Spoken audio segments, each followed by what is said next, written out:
Noor's POV. The Sunday light slid lazily through the tall glass windows, scattering across the breakfast table like golden lace. It was one of those peaceful mornings that looked calm from the outside, but felt like static inside my chest. I stirred my tea absently, watching the steam curl into little ghosts. Ethan sat across from me in a crisp white shirt, the sleeves rolled neatly to his elbows. Casual for him meant perfection: black slacks, bare wrists, and that impossibly clean scent of sandalwood and control. I, on the other hand, was all softness. My linen robe draped loosely over a pale pink camisole and shorts. My hair was up in a messy knot, a few strands slipping loose to frame my face. I didn't care. I didn't have the strength to. We'd barely started eating when my phone buzzed across the table. Mom and Dad. I answered immediately, my voice a little more fragile than I'd intended. "Hi, Mom." "Hi, Dad." Gordon Bayender's warm chuckle filled the room. "There's our girl. Why do you sound so gloomy on a Sunday morning?" Alma appeared beside him on the screen, her silk scarf tied perfectly around her hair, her smile radiant as always. "You look tired, Habibti.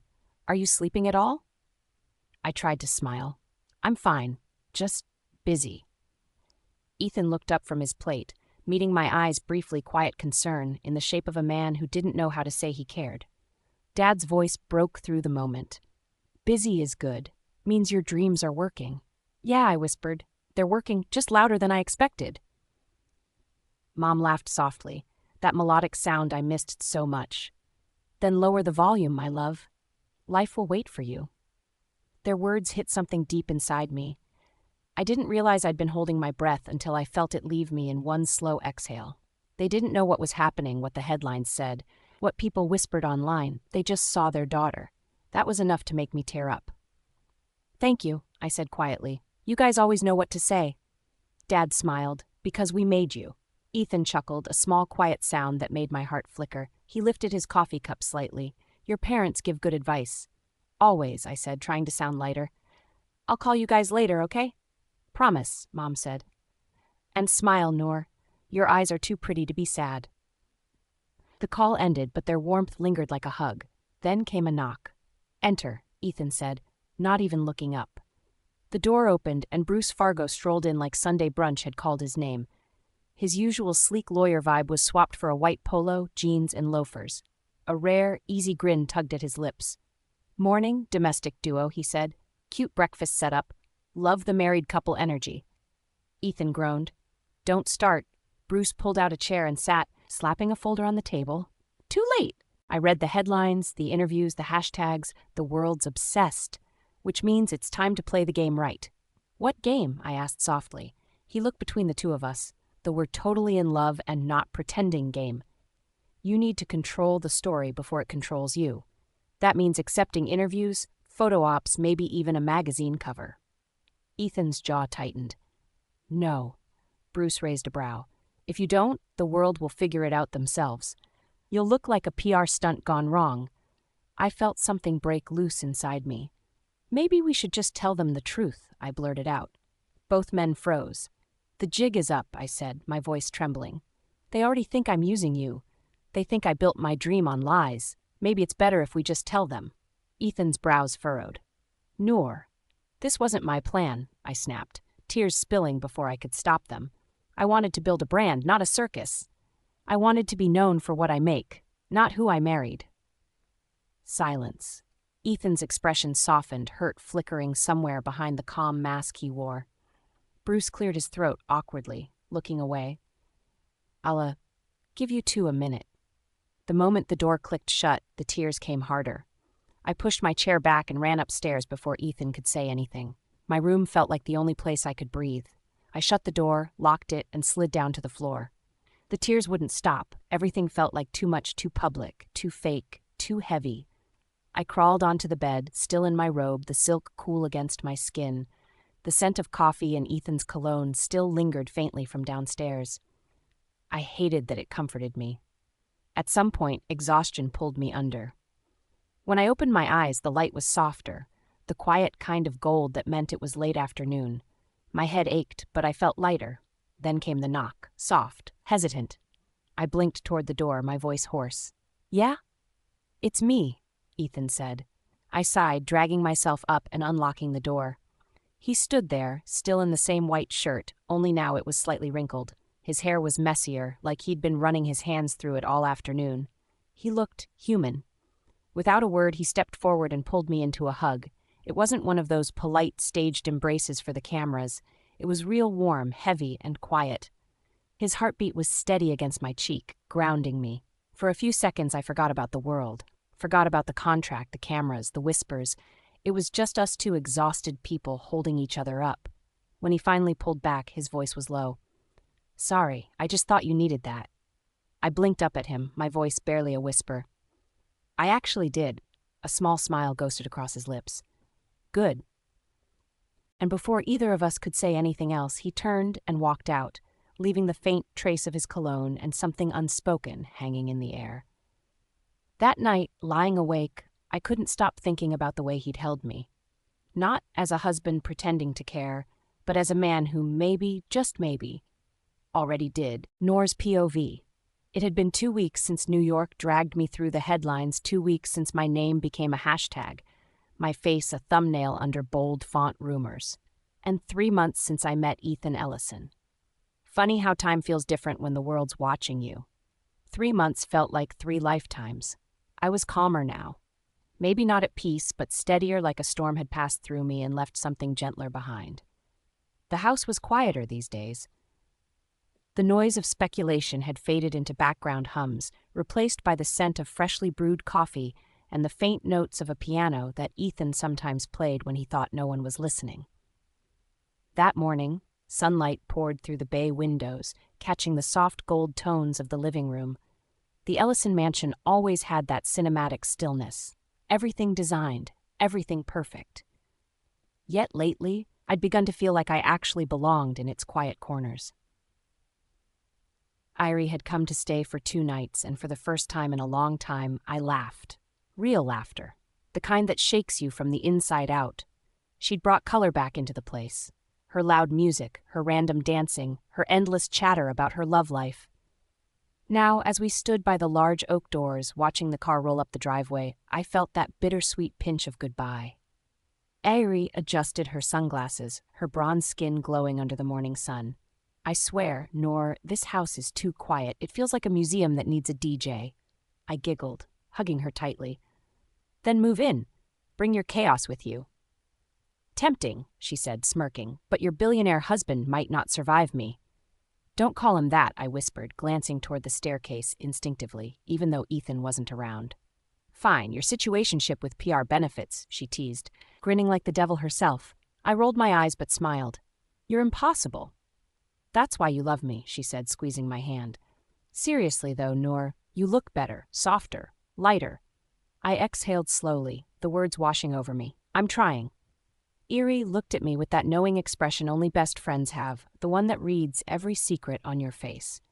"Trying is enough. Don't let the noise break you, okay?" "I won't." "Good." She tossed her bag into the car and turned back to me one last time. "And if that man ever hurts you, remember, I know how to slash tires." "Heir," she winked. "Kidding. Kind of."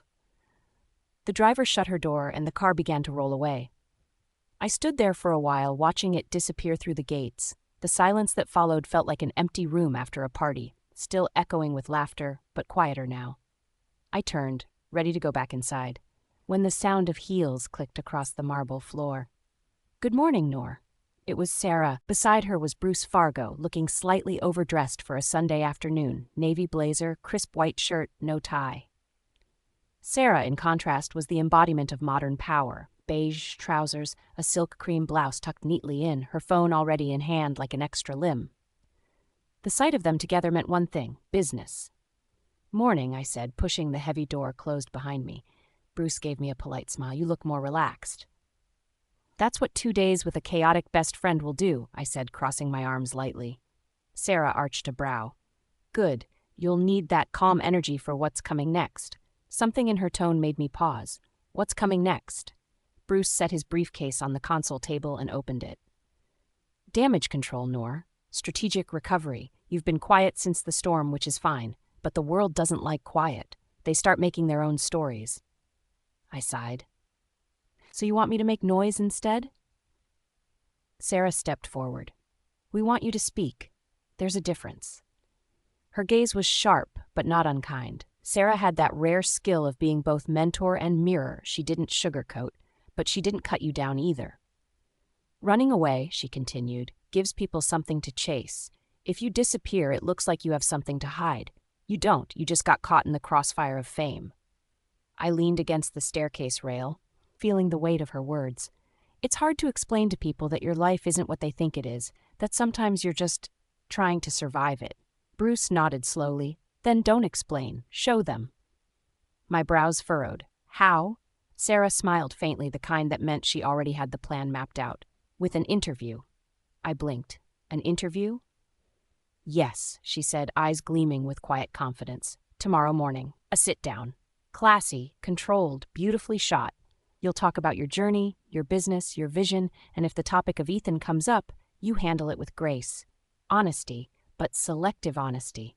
"Selective honesty," I repeated, half smiling. "That sounds like lying." "Then lie beautifully," Bruce said, completely deadpan. I couldn't help but laugh. It came out shaky but genuine. Sarah smiled, softening her voice. "Noor, listen. You've built something remarkable: 2 successful café branches, a strong brand, and a loyal fan base. Don't let the narrative shift from who you are to who you're with. You deserve more than that." Something in me loosened. Her words felt like both a warning and a gift.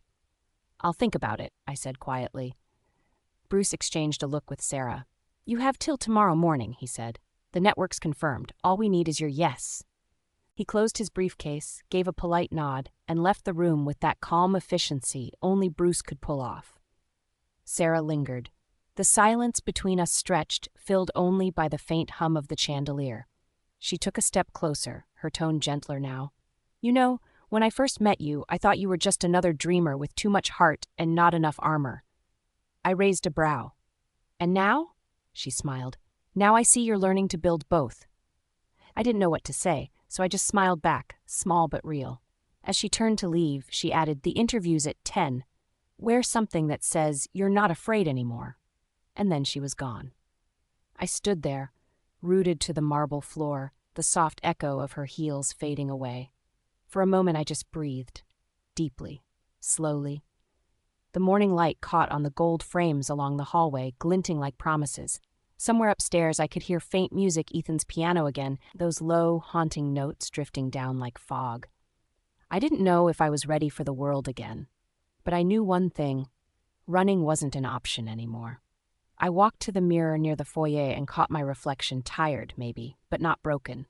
My hair fell loosely over my shoulders, the silk robe brushing my ankles, a soft reminder that comfort and courage could exist in the same breath. Tomorrow, the world would ask questions. Tomorrow, I'd have to play their game. But tonight, I just wanted silence. I glanced toward the stairs, half expecting Ethan to appear. He didn't. Still, the sound of the piano shifted into something softer, slower, almost like he knew I was listening.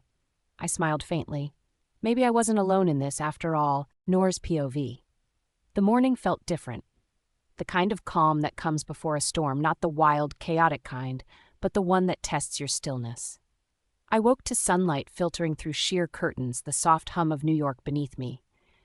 Somewhere in the distance, a car horn echoed, a reminder that the world was awake and waiting for me. Sarah's words from yesterday replayed in my head. Wear something that says you're not afraid anymore. So I did. I chose a white silk blouse with puffed sleeves, delicate and commanding at once, tucked into high-waisted beige trousers that elongated my frame. Around my neck sat a thin gold chain, subtle, not screaming for attention. My makeup was soft peach blush, nude gloss, a flick of eyeliner that framed my eyes like quiet confidence. My hair was parted neatly and slicked into a low bun, every strand intentional. I looked like the woman I was finally becoming, composed, clear, and calm. Sarah met me in the hallway, clipboard in hand, dressed in her usual tailored authority navy suit, gold earrings, sleek bun. "You look stunning," she said, like someone the world should take seriously. "Let's hope they do," I replied. We rode to the network building in Ethan's car. Gideon drove, calm and professional, while Sarah briefed me from her notes. The streets of Manhattan blurred past honking taxis, coffee carts, people with places to be. Inside, I was steady, but my hands, My hands trembled slightly, hidden beneath the folds of my silk blouse. "Don't overthink it," Sarah murmured, glancing at me. "Just be you. You're the story." By the time we arrived, reporters were already outside. Cameras flashed, microphones hovered like hungry bees. "Miss Bayender, over here. How's Ethan Ellison? Are the rumors true? Is this a PR stunt or true love?" Their voices tangled in the air, heavy and relentless. Gideon stepped out first, clearing a path. Then me. I held my clutch tighter and smiled the soft, practiced smile that wasn't fake but wasn't raw either, the kind that says you can't shake me. Inside, the studio was colder, bright lights, quiet chaos, crew members whispering into headsets. The anchor, Renee Holt, a seasoned interviewer with glossy brown hair and intimidating charm, came over to greet me. "Noor Bayender," she said warmly, extending her hand. "The woman everyone wants to meet." "Perhaps hopefully for the right reasons," I replied, shaking her hand. She laughed. "Let's make sure of that." We sat across from each other on a minimalist cream couch, cameras pointed, mics clipped, lights dimming, my heart beat in rhythm with the countdown. 3, 2, 1. "Good morning, New York," Renee began smoothly, turning to me. "With us today is the name on everyone's lips, Noor Bayender, entrepreneur, philanthropist, and the woman the internet can't stop talking about. Noor, welcome." I smiled, calm. "Thank you for having me, Renee." "Let's get right into it," she said, crossing her legs. "You've built quite the empire, 2 thriving cafe branches, a growing brand, and a loyal following. How does it feel to be at the center of such success and scrutiny?" "It feels like balance," I said. "Like every good thing comes with its own test. You can't build anything beautiful without noise." Renee tilted her head, intrigued. "And how do you handle the noise?" I smiled faintly. "By remembering it's not the truth, it's just volume." A small murmur rippled through the crew. Sarah, standing off camera, smiled approvingly. Renee leaned forward. "Let's talk about Ethan Ellison." Ah, there it was, the question that hung in the air long before the cameras rolled. "What about him?" I asked softly. "The world sees you two as a power couple," she said, "but also a mystery. Some say your relationship is a business arrangement, others say it's the real thing. What's your truth?" I inhaled slowly, heartbeat echoing in my ears, and then I smiled, genuine, warm, unguarded. "Ethan Ellison is complicated," I began, laughing lightly. "He's brilliant, impossible, and more human than people realize. I think what shocks most people isn't our relationship, it's the fact that someone like him could let someone like me in." Renee's brow lifted. "Someone like you?" "I'm not from his world," I said simply. "He's old money, legacy, reputation. I'm just someone who built her life from scratch, one coffee bean at a time, but he never made me feel lesser. If anything, he challenges me to be stronger, to be more myself." The room went still. Even the cameraman seemed to soften. Renee blinked. "That's beautiful," I smiled. "Love, in whatever form it chooses to come, should make you better, not smaller." Somewhere off-set, Sarah pressed her lips together, visibly holding back a proud grin. Renee leaned closer. "So it is love?" I chuckled softly. "Let's just say it's something worth keeping private, even if the world wants it public."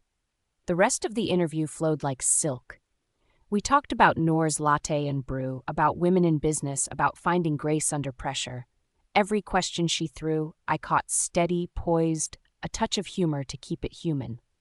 When she asked about the controversy, I didn't flinch. "When people write about me," I said, "I remind myself that I'm the author of my own story. The rest are just unsolicited drafts." Renee laughed so hard she nearly dropped her pen. "That's a quote." When it ended, the crew applauded genuinely. Even the sound technician gave me a thumbs up. "Thank you, Noor," Renee said sincerely, squeezing my hand. "You handled that like a queen." "Queens cry too," I said softly, smiling. "They just do it off camera." As I left the studio, flashes erupted outside again, but this time it felt different. It wasn't chaos, it was admiration. Sarah walked beside me, a rare smile lighting her usually composed face. "You killed it," she said. "That was your moment." I looked down at my heels' simple nude pumps that suddenly felt lighter. I didn't think I'd feel proud. "You should," she said. "You just rewrote your narrative." As we approached the car, my phone buzzed. A message from Ethan. "You spoke well, Noor. The world's never seen you like that before." "Neither have I." I stared at the screen, heart skipping. My reflection glowed faintly in the car window, a woman who had just faced the world and didn't crumble. "Maybe," I didn't need saving after all. Maybe I was my own storm and calm combined.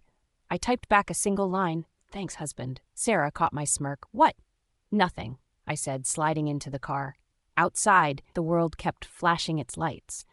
But inside me, everything was finally quiet. Noor's POV. 2 days.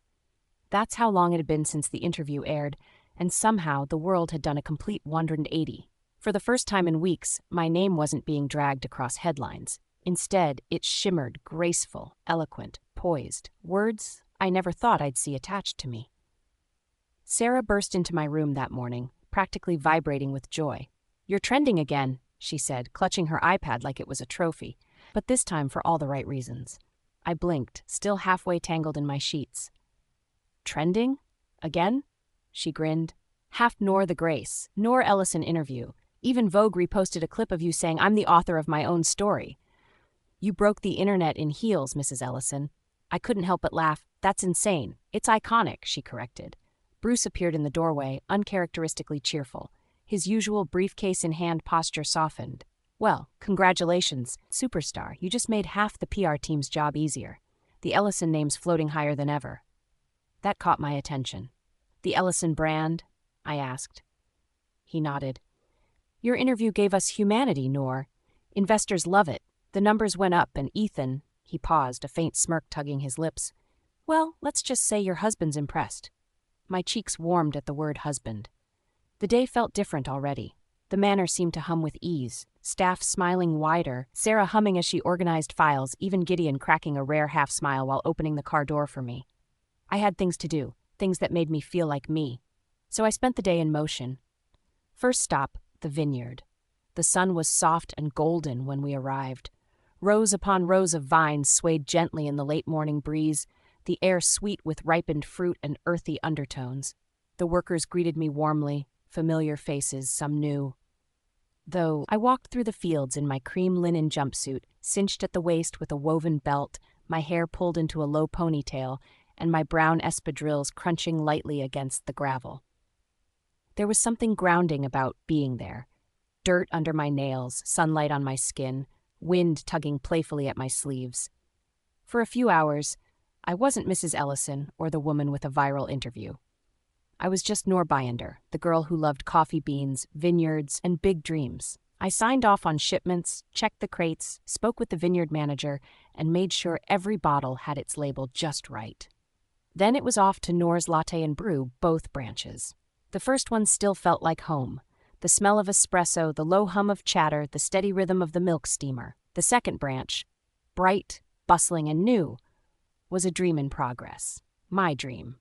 "Mrs. Ellison," the staff chorused when I entered, and I almost turned around to see who they were talking to. It still felt strange. The title didn't sit awkwardly, but it hadn't fully settled either. I smiled, greeting them all. "It's just Noor," I said gently. They laughed. But I could tell they respected the woman I'd become, and that meant everything. By the time we were done, it was late afternoon. Gideon opened the car door as I got in, exhaustion starting to settle into my bones. Sarah slid in beside me, tablet in hand, excitement still bubbling under her calm exterior. "So," she said, scrolling through her notes, "we have one more stop." I groaned softly. "Sarah, I can't feel my feet." "Oh, you'll want to feel them for this," she said with a smirk. "We're going dress shopping." My brows lifted. "Dress shopping?" "Dinner dress shopping," she corrected. "Mr. Ellison's orders." I blinked. "Ethan planned something?" Sarah nodded. "He called this morning, said you deserve to be celebrated properly. His words exactly." A strange warmth bloomed in my chest, soft, disbelieving, sweet. I turned to the window, watching the skyline blur by. A dinner to celebrate me. It felt surreal, like I was stepping into someone else's life. We stopped at an elegant boutique downtown. Glass walls, minimalist gold accents, the faint scent of jasmine and velvet. Inside, racks of gowns shimmered under the lights, satin, silk, and sequins in every shade imaginable. Sarah clapped her hands together. "Let's find you something unforgettable." The attendant, a petite woman in a fitted black dress, approached us with a knowing smile. "Mrs. Ellison," she greeted, "we've been expecting you." I turned to Sarah. "You planned this?" Sarah grinned, unapologetic. "Guilty." I spent the next hour slipping in and out of dresses, flowing fabrics, soft music, mirrored reflections. There was something healing about it. After weeks of scrutiny, I was finally dressing for joy, not defense. A deep emerald gown caught my eye. Off-shoulder, satin, draped perfectly at the waist, the fabric moving like water. When I stepped out in it, Sarah gasped. "That's the one," she whispered. I turned to the mirror. The woman staring back wasn't the same Noor from 3 months ago. Nervous, unsure, searching. This woman was steady, still kind but stronger now. "Dinner's at 7, Sarah said, tapping her watch. "You should rest a bit before. Gideon and I will handle the rest." Back at the manor, I showered, exfoliated, moisturized. Every ritual deliberate, like I was preparing for a new chapter. By the time the clock struck 7, I stood before the mirror, adjusting my earrings, gold teardrops that caught the light. My hair fell in soft curls, side-parted, with a few strands framing my face. My makeup was simple, glowy skin, rose lips, and just enough mascara to make my eyes speak louder. A knock echoed at the door. Sarah peeked in, eyes sparkling. "He's waiting downstairs." My heart skipped. "He?" She grinned. "Don't act surprised, Mrs. Ellison. You know exactly who." As I walked down the marble staircase, I spotted him, Ethan Ellison, standing by the grand piano in a perfectly tailored black tux, his posture calm yet commanding. He looked up, eyes meeting mine, and for a brief, breathtaking moment, everything else faded. The tension, the noise, the contracts, gone. "Congratulations," he said quietly, lips curving into the faintest smile. "You've handled the world better than most of us ever could." I smiled back, my pulse thrumming softly in my ears. "You believed I could." "Always did," he replied. And in that dimly lit dining room, golden candles flickering, the scent of roses in the air, I realized something powerful. Sometimes, victory doesn't roar. Sometimes it's quiet, like the clink of glasses, like a smile across candlelight, like two people who started as a contract, slowly learning what partnership really means. The night was only beginning. Noor's POV. The morning light spilled through the curtains like melted gold. The whole house smelled faintly of rain and coffee, that slow, lazy Sunday kind of scent that wraps itself around you like a hug. I sat by the kitchen counter in one of Ethan's shirts. Well, technically not his shirt, just one of his oversized white dress shirts I had stolen from the laundry room. It hung off my shoulders, soft cotton brushing against my skin. My hair was loose, tumbling down my back, and my legs were tucked underneath me as I scrolled absent-mindedly through my phone. The dinner from last night replayed in my mind like a movie I couldn't pause, the way the candlelight softened his eyes, the way he said, "You mattered to me." Those words had replayed over and over until I fell asleep. I tried to shake it off, tried to focus on the steaming mug of coffee in front of me, but my heart kept betraying me, fluttering like it knew something my head refused to admit. Footsteps echoed down the hallway, slow, measured, familiar. Ethan walked in wearing a charcoal gray turtleneck, slim black slacks, and his usual quiet confidence. His hair was damp from a shower, combed neatly back, and he smelled like cedarwood and expensive cologne. He looked put together, but there was something soft in his face, maybe the same kind of peace I felt inside.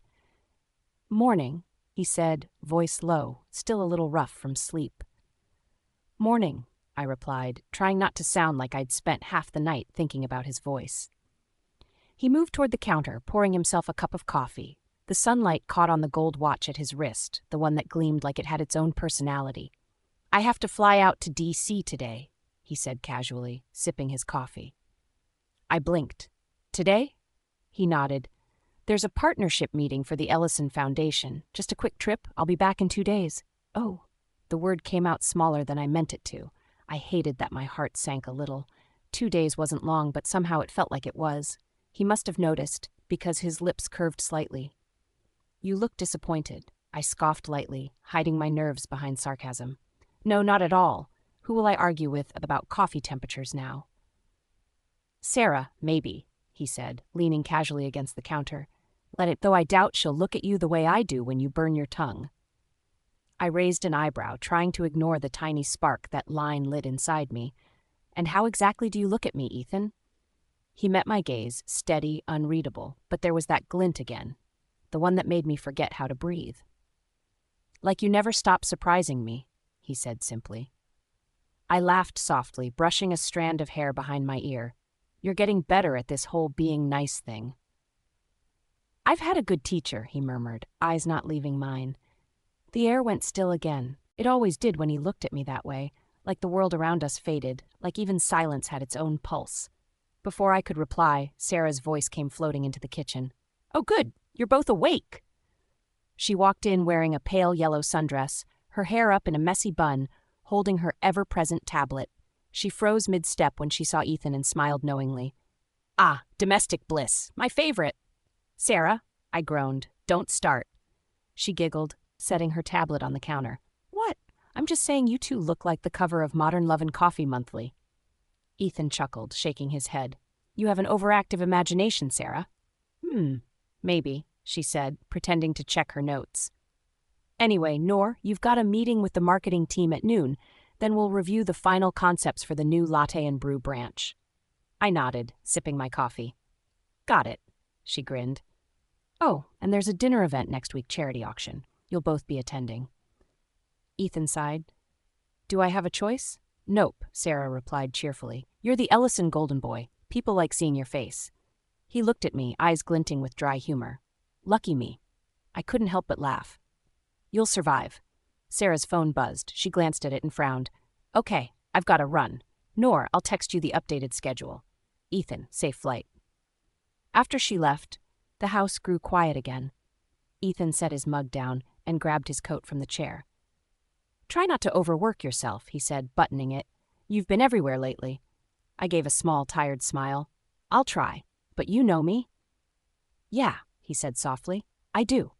He hesitated for a moment, then stepped closer, close enough that I could see the flecks of silver in his eyes, the faint stubble on his jaw. He lifted his hand slightly, almost like he was going to touch my face, but stopped midway. Take care of yourself, Noor. My voice came out barely above a whisper. You too. And then he was gone. The door shut quietly behind him, leaving a hollow kind of silence in its wake. I sat there for a while, staring at the untouched half of my coffee. It felt strange, this ache in my chest for someone I wasn't supposed to feel anything for. Somewhere between pretending to love him and protecting my brand, I had started caring for him in ways that scared me. Sarah peeked back into the room 20 minutes later, catching me lost in thought. Hey, she said softly, tilting her head. You okay? I forced a smile. Yeah, just thinking. She smirked. About your husband who you're not supposed to fall for? I glared at her. Sarah, she said, grinning. I'm just saying, Noor, you've got that face. What face? You don't oh no, I'm catching feelings face. I laughed despite myself. You're ridiculous. She winked. And you're in denial. But it's fine, I'll be here when you finally admit it. As she left, I leaned back in my chair, eyes drifting toward the window. The morning sunlight danced on the floor, warm and golden, the kind that made everything look softer. Maybe Sarah was right. Maybe I was in denial. Because the truth was, I already missed him. And for the first time, it didn't feel like part of the act anymore. Ethan's POV. The hum of the private jet was steady, almost hypnotic, but it did nothing to calm the storm inside me.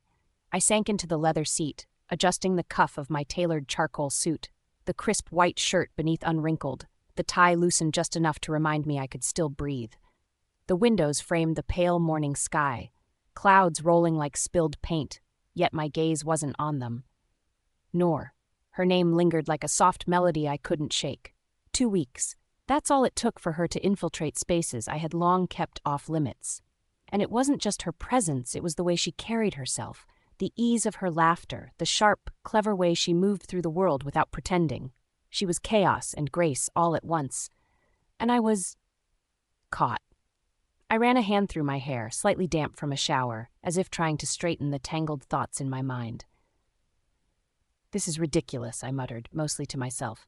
2 weeks. I was supposed to be a businessman, calculating, precise, cold when necessary. Noor was supposed to be a contract, a transaction, nothing more. But last night, the image of her in that candlelit dining room haunted me, the soft curve of her smile, the warmth in her eyes as she spoke so effortlessly about herself, her achievements, and somehow even me, without a hint of arrogance. It wasn't just that she made me feel exposed, it was that she made me see myself, and that terrified me more than I'd like to admit. I reclined further into the seat, crossing one leg over the other. My polished oxblood shoes gleamed faintly in the light, yet I hardly noticed. Everything about this trip, the merger meeting, the schedules, the briefings, felt secondary. All I could think about was the way she laughed at Sarah's teasing this morning, the subtle way she hadn't corrected Sarah's husband comment. God, husband.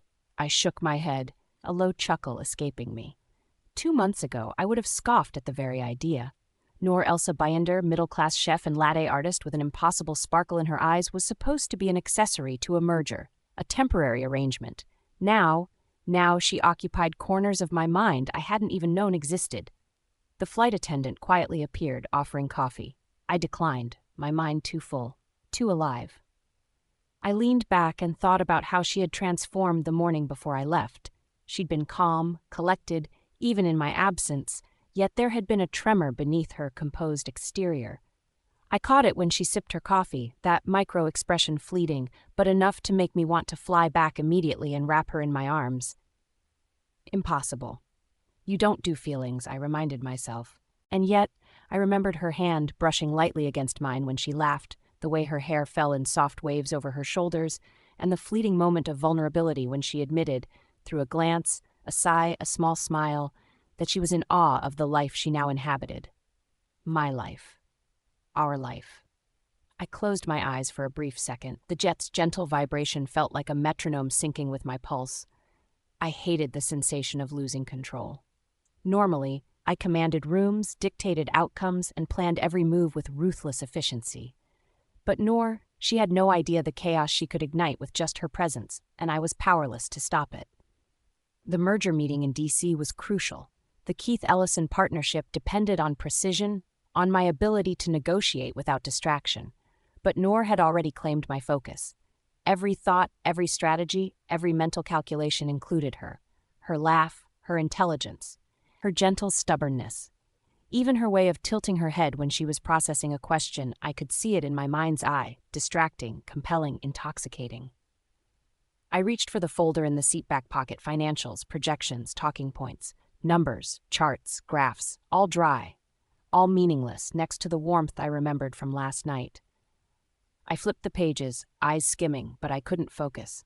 Every line of text blurred into irrelevance. I felt a tension coil in my chest, the kind that made me want to call her, hear her voice, ask her what she was doing at that exact moment. But I didn't, because control was everything. And yet, what if I let go? Just a little, let her in. See where this went beyond contracts, beyond business, beyond the expectations of legacy and empire. She deserved more than an arrangement, more than a pretense. And perhaps I deserved that too. The jet banked slightly, tilting as we caught a patch of turbulence. My thoughts, like the plane, shifted and swirled uncontrollably. I ran a hand over my face. I hated admitting it. Hated how much I wanted to be near her, to hear her laugh again, to see her quiet strength as she tackled her new life.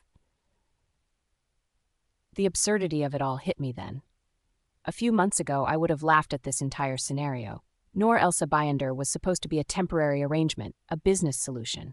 Now, she had become a measuring stick for everything I hadn't dared measure in years, my heart, my patience, my capacity for connection. And I hated that it scared me, because she was dangerous, she was bright, she was light, and I was something else entirely.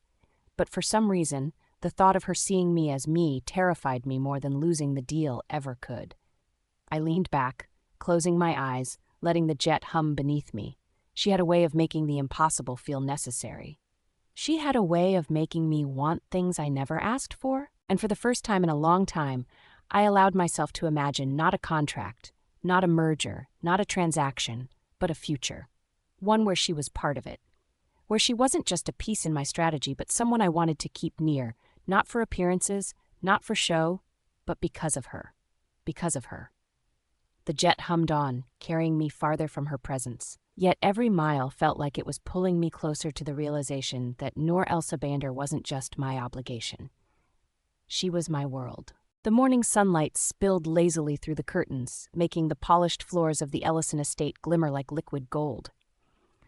I sat cross-legged on the plush velvet sofa in my lounge, a cup of half-drunk coffee warming my palms. My phone buzzed insistently, and I glanced at the screen, expecting maybe a message from Sarah about the day's schedule. Instead, it was Amy Ellison. "Dinner by 7. Don't be late. Pack a bag. It's a family weekend." My chest tightened a little. Family weekends with the Ellisons were, well, the Ellisons. Their meticulousness, their watchful eyes, their unspoken rules. A small part of me felt nervous even after weeks in their world. Some moments still made me feel like a visitor in a palace I hadn't earned. I leaned back against the sofa and exhaled slowly.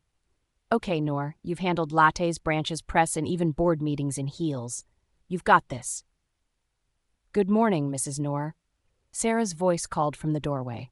She stood there, bright and composed as always, holding her clipboard and a small stack of neatly folded clothes. Her pale yellow blouse, tucked into a high-waist pencil skirt, gave her the air of effortless authority, like she owned every room she stepped into, and in a way, she did, as my guide and fairy godmother rolled into one. "Morning, Sarah," I said, trying to mask the flutter in my chest. "I got a message from Ethan's mom." Sarah's eyes lit up, amused but serious. "I saw it. Family weekend at the condo, huh? Sounds exciting." "Exciting isn't the word I'd use," I muttered, dragging a hand through my hair. My ponytail had long since fallen out, leaving soft waves cascading over my shoulders. Sarah tilted her head and smiled knowingly. "Then let's make it easier for you. We'll pack your bag, pick outfits for each day, shoes, accessories, everything. You just focus on being the Noor Ellison everyone will talk about after this weekend." I laughed softly, the tension easing slightly. "You make it sound like I'm going to a gala for the Queen herself." "Not the Queen," Sarah corrected with a smirk. "The Ellison matriarch. Same thing, though." We began packing systematically. Sarah laid out a series of outfits on the king-sized bed: soft cashmere sweaters paired with tailored trousers, a few elegant dresses, chic heels, delicate jewelry, and even a structured Louis Vuitton tote she insisted I take for daytime events. I couldn't help but admire how every item was meticulously chosen, how every detail, from fabric to color, was deliberate. "Here," she said, handing me a cream silk blouse with subtle gold embroidery at the collar. "For dinner tonight. Sophisticated, understated. Amy will notice you, and more importantly, she'll respect you." I took it in my hands, feeling the soft silk slide between my fingers. "I hope she likes me." Sarah raised an eyebrow. "She'll like you, Noor. You just have to show her you're confident in your own skin, and maybe that you can hold your own next to her son." I swallowed nervously, feeling my heart flutter. Ethan. Even the thought of him made my chest tighten and warm all at once. I tucked the blouse neatly into my bag, alongside matching trousers, a pair of nude heels, and a delicate necklace Sarah insisted would make the perfect finishing touch.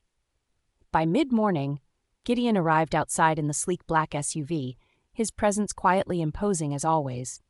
Dressed in a sharp black tailored suit and dark sunglasses, he radiated calm authority, a wall of protection around me that somehow made me feel safe and simultaneously exposed. "Good morning, Miss Noor," he said, his voice low and steady as he opened the passenger door for me. "Morning, Gideon," I said, trying to hide the nervous excitement fluttering in my stomach.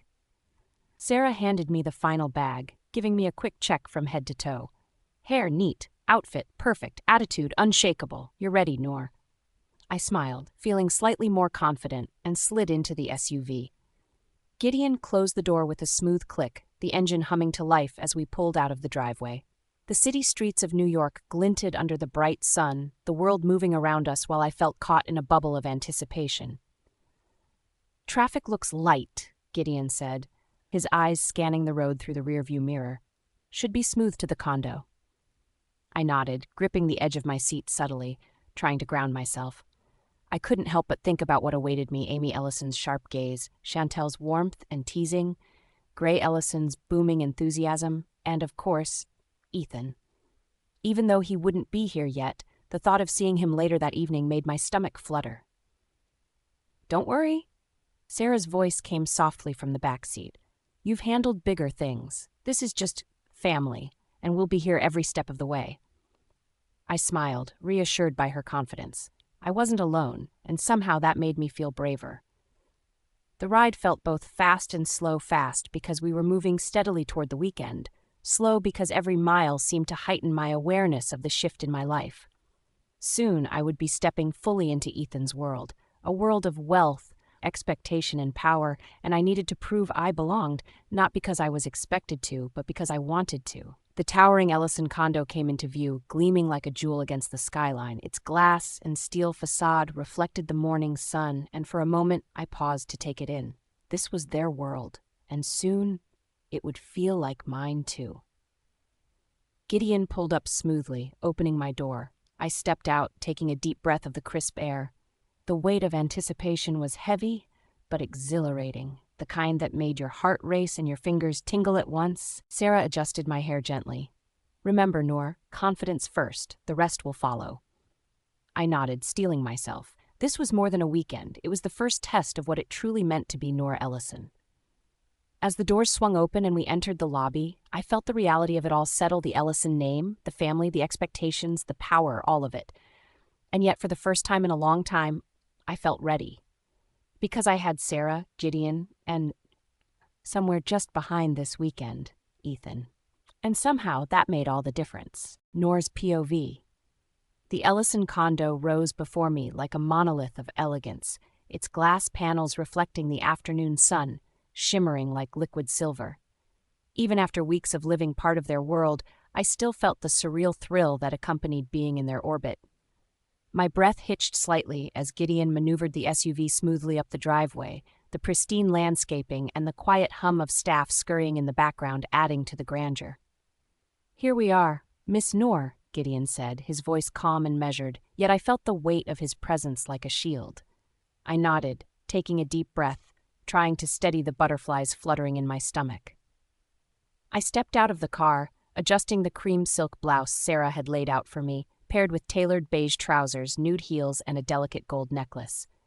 My hair was sleek, perfectly in place, and my makeup subtle yet polished. I tried to stand tall, drawing in confidence as much as breath, preparing to step fully into the Ellison world. Chantel was the first to greet me. Her soft caramel-toned dress fluttered slightly as she came forward, her dark hair cascading over her shoulders, a bright smile lighting up her face. "Noor, welcome," she exclaimed, giving me a warm hug. The sweetness in her eyes made my heart relax just slightly. "Thank you, Chantel," I replied, feeling a little of my nerves ease. Her warmth was easy to reciprocate. Next, Gray Ellison appeared, in a tailored navy suit, broad-shouldered and commanding even in his relaxed posture. His voice was deep and steady. "Noor, welcome to our home." He extended a hand, which I shook firmly. His grip was strong but not overbearing, his eyes assessing yet not intimidating. Amy Ellison followed, a vision of poise in a cream blouse with subtle lace details and a pale gray pencil skirt. She had an air of authority, yet a warmth lingered at the edges of her expression. "Noor, we're so pleased to finally have you here," she said, her tone courteous but direct, making it clear she observed everything. I could feel her analytical gaze, and I straightened my posture reflexively, hoping to make a good impression. Staff moved quickly, some carrying my luggage, others quietly attending to tasks, their presence understated yet efficient. Chantel guided me through the vast corridors to my guest room, lavender-toned walls, plush carpet underfoot, a canopy bed adorned with soft linens, and a window that framed the city skyline perfectly. It felt simultaneously luxurious and inviting. I set my bags down and inhaled, letting the calm of the space seep into me. Sarah and Gideon excused themselves to attend to the staff quarters, leaving me alone for a moment. I took a small tour of the room, running my fingers along the polished surfaces, noting the elegance in every corner. A small vanity, a reading nook, soft lighting that made the space feel lived in rather than sterile. The weight of the weekend ahead pressed against my chest, but I welcomed it. An hour later, the dining room smelled of warm bread, roasted meats, and fresh herbs. I stepped in to find Chantel already seated, a glass of water in hand. Gray and Amy were at the table as well, the light bouncing off the crystal glasses and polished silverware. The long mahogany table gleamed, adorned with a centerpiece of fresh flowers, white lilies, and pale roses. "Good afternoon, Noor." Gray greeted as I approached, his voice commanding but not harsh. "Good afternoon," I replied, sliding into the seat they had prepared for me, my hands folded neatly in my lap. Amy gave a small nod, her eyes briefly flicking over me before settling back on the table. "We're glad you could join us," she said, her tone measured but welcoming. A few minutes later, Gray bowed his head and said a prayer, his deep voice resonating warmly through the room. I lowered my gaze respectfully, feeling the sense of family ritual settle comfortably over us. When he finished, we began eating. Gray spoke first, welcoming me once again to the family, sharing stories of the Ellison legacy, the business, the charitable initiatives, and the tight-knit bonds that held them together. Amy elaborated on the various clubs and organizations they were members of, the causes they supported, and the influence they wielded quietly yet effectively in the community. Her voice softened when she recounted anecdotes about family gatherings, quietly acknowledging the importance of legacy and connection. I listened intently, absorbing every word. Her warmth, though measured, peeked through when she discussed giving back, reminding me that behind the authority and power was someone who cared deeply about her family and their impact. Chantel chimed in intermittently, describing her favorite cousins and recounting lighthearted memories of holidays and birthdays. Her laughter was contagious, and soon I found myself smiling genuinely, participating in the stories and adding a small anecdote about my own childhood in New York and Kuwait. The conversation flowed naturally, and the tension I had felt on arrival softened significantly. Gray and Amy both complimented me on how I handled the interview that cleared my name. I felt a rush of warmth at their acknowledgement, not just for the public praise, but for the quiet validation of my efforts, the recognition that I had held my ground and represented myself with dignity. "It was impressive, Noor," Gray said, leaning slightly forward. "You held yourself with grace and intelligence. The Ellison name will be well represented with you in the mix." Amy's expression softened in approval. "We appreciate your composure and humility. It speaks volumes about your character. The family is proud to have you here." I felt my cheeks warm, a mixture of awe and gratitude. I had never imagined being welcomed like this into a world so different from my own, yet the warmth, even with the subtle tests, made me feel seen, respected, and cautiously at home. Lunch concluded with soft chatter, the dishes cleared away by the attentive staff. Chantel helped me stand, guiding me back toward my room with a smile. "You did well," she whispered, giving my hand a gentle squeeze. "They're gonna like having you around." Once in my room, I sank into the armchair by the window, letting the quiet of the space settle around me. The city stretched below, vibrant and full of life, yet in this room, I felt a rare stillness. My phone buzzed on the side table, breaking the silence. A message from Ethan. "Hope lunch went well. Thinking of you." A small smile tugged at my lips. Even here, miles from him, even in the midst of navigating a world so unfamiliar, he was present, a tether to familiarity and comfort. I typed back quickly, my fingers trembling just slightly. "It went well. They're amazing. Thank you for checking in." I placed the phone down, letting the message settle in my chest. This weekend would be intense, unfamiliar, and at times overwhelming, but for the first time I felt a quiet confidence that I could navigate it with my own grace, with Sarah and Gideon by my side, and with Ethan silently cheering me on from wherever he was. I leaned back, eyes tracing the patterns of sunlight across the floor, and for a moment let myself simply breathe, marveling at how far I had come in just a few months from the small café in New York to the heart of the Ellison family, stepping carefully yet confidently into a life I was slowly learning to call my own. Noor's POV. The soft hum of the Ellison estate settled around me as I stepped into the dining room for the evening dinner. I paused at the doorway, taking in the ambiance.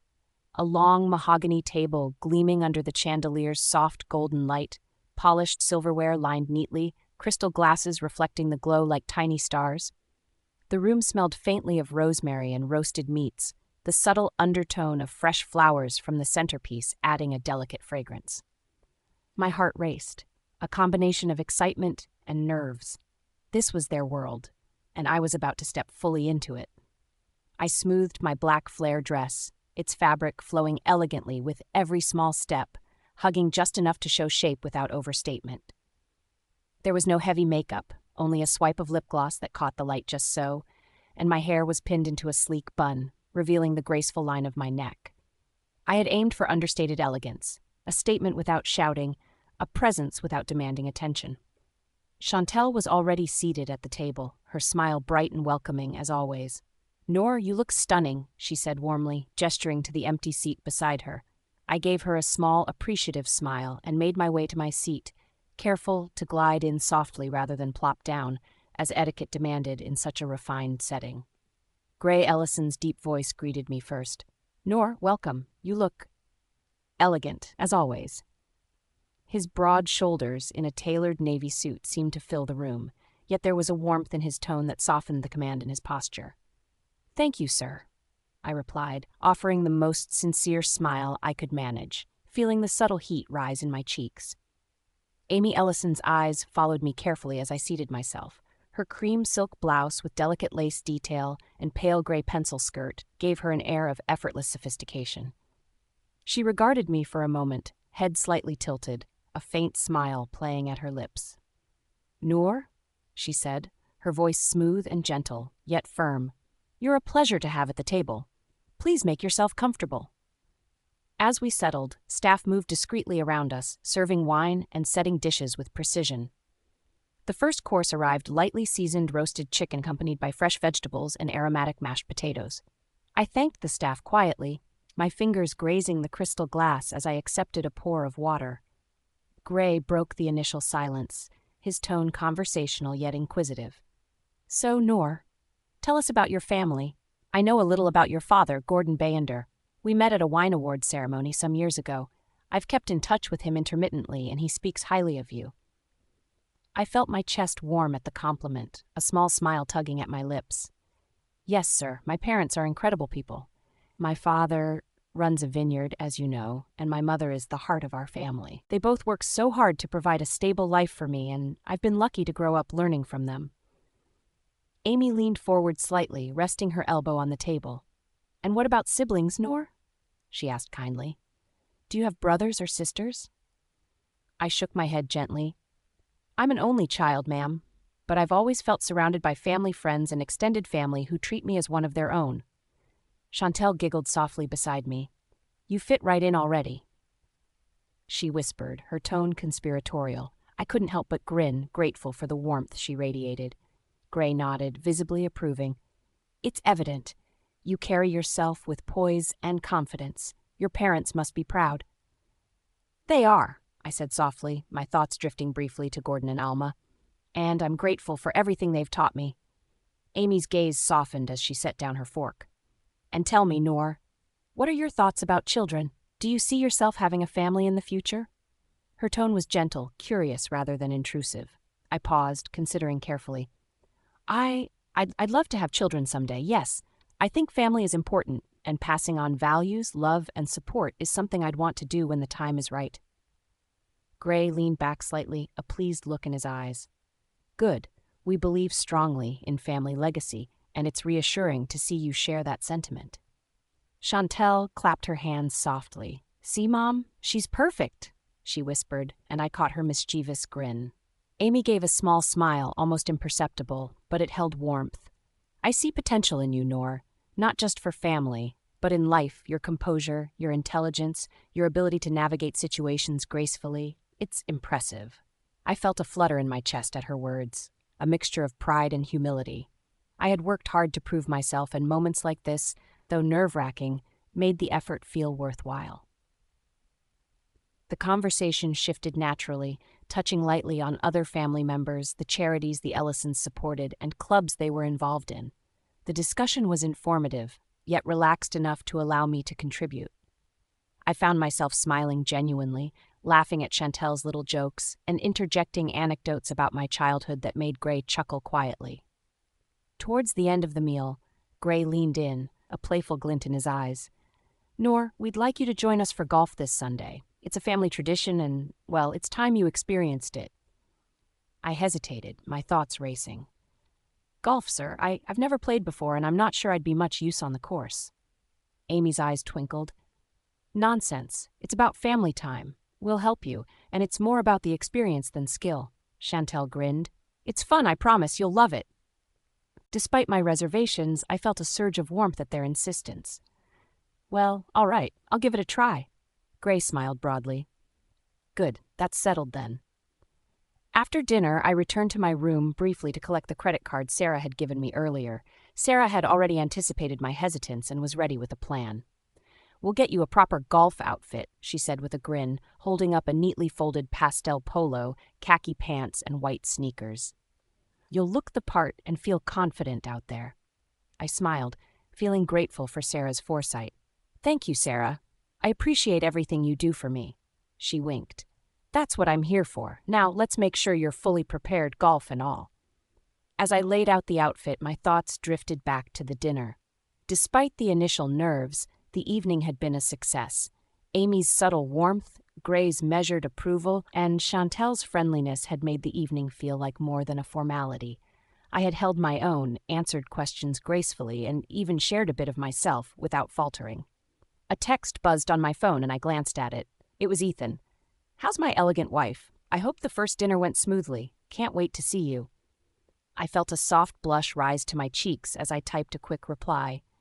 "Dinner went well. They're amazing. And yes, I survived the questions. See you later. Ethan." Setting the phone aside, I exhaled slowly, feeling a mix of relief and quiet pride. The evening had tested me, but I had passed not just because of preparation or guidance, but because I had been true to myself.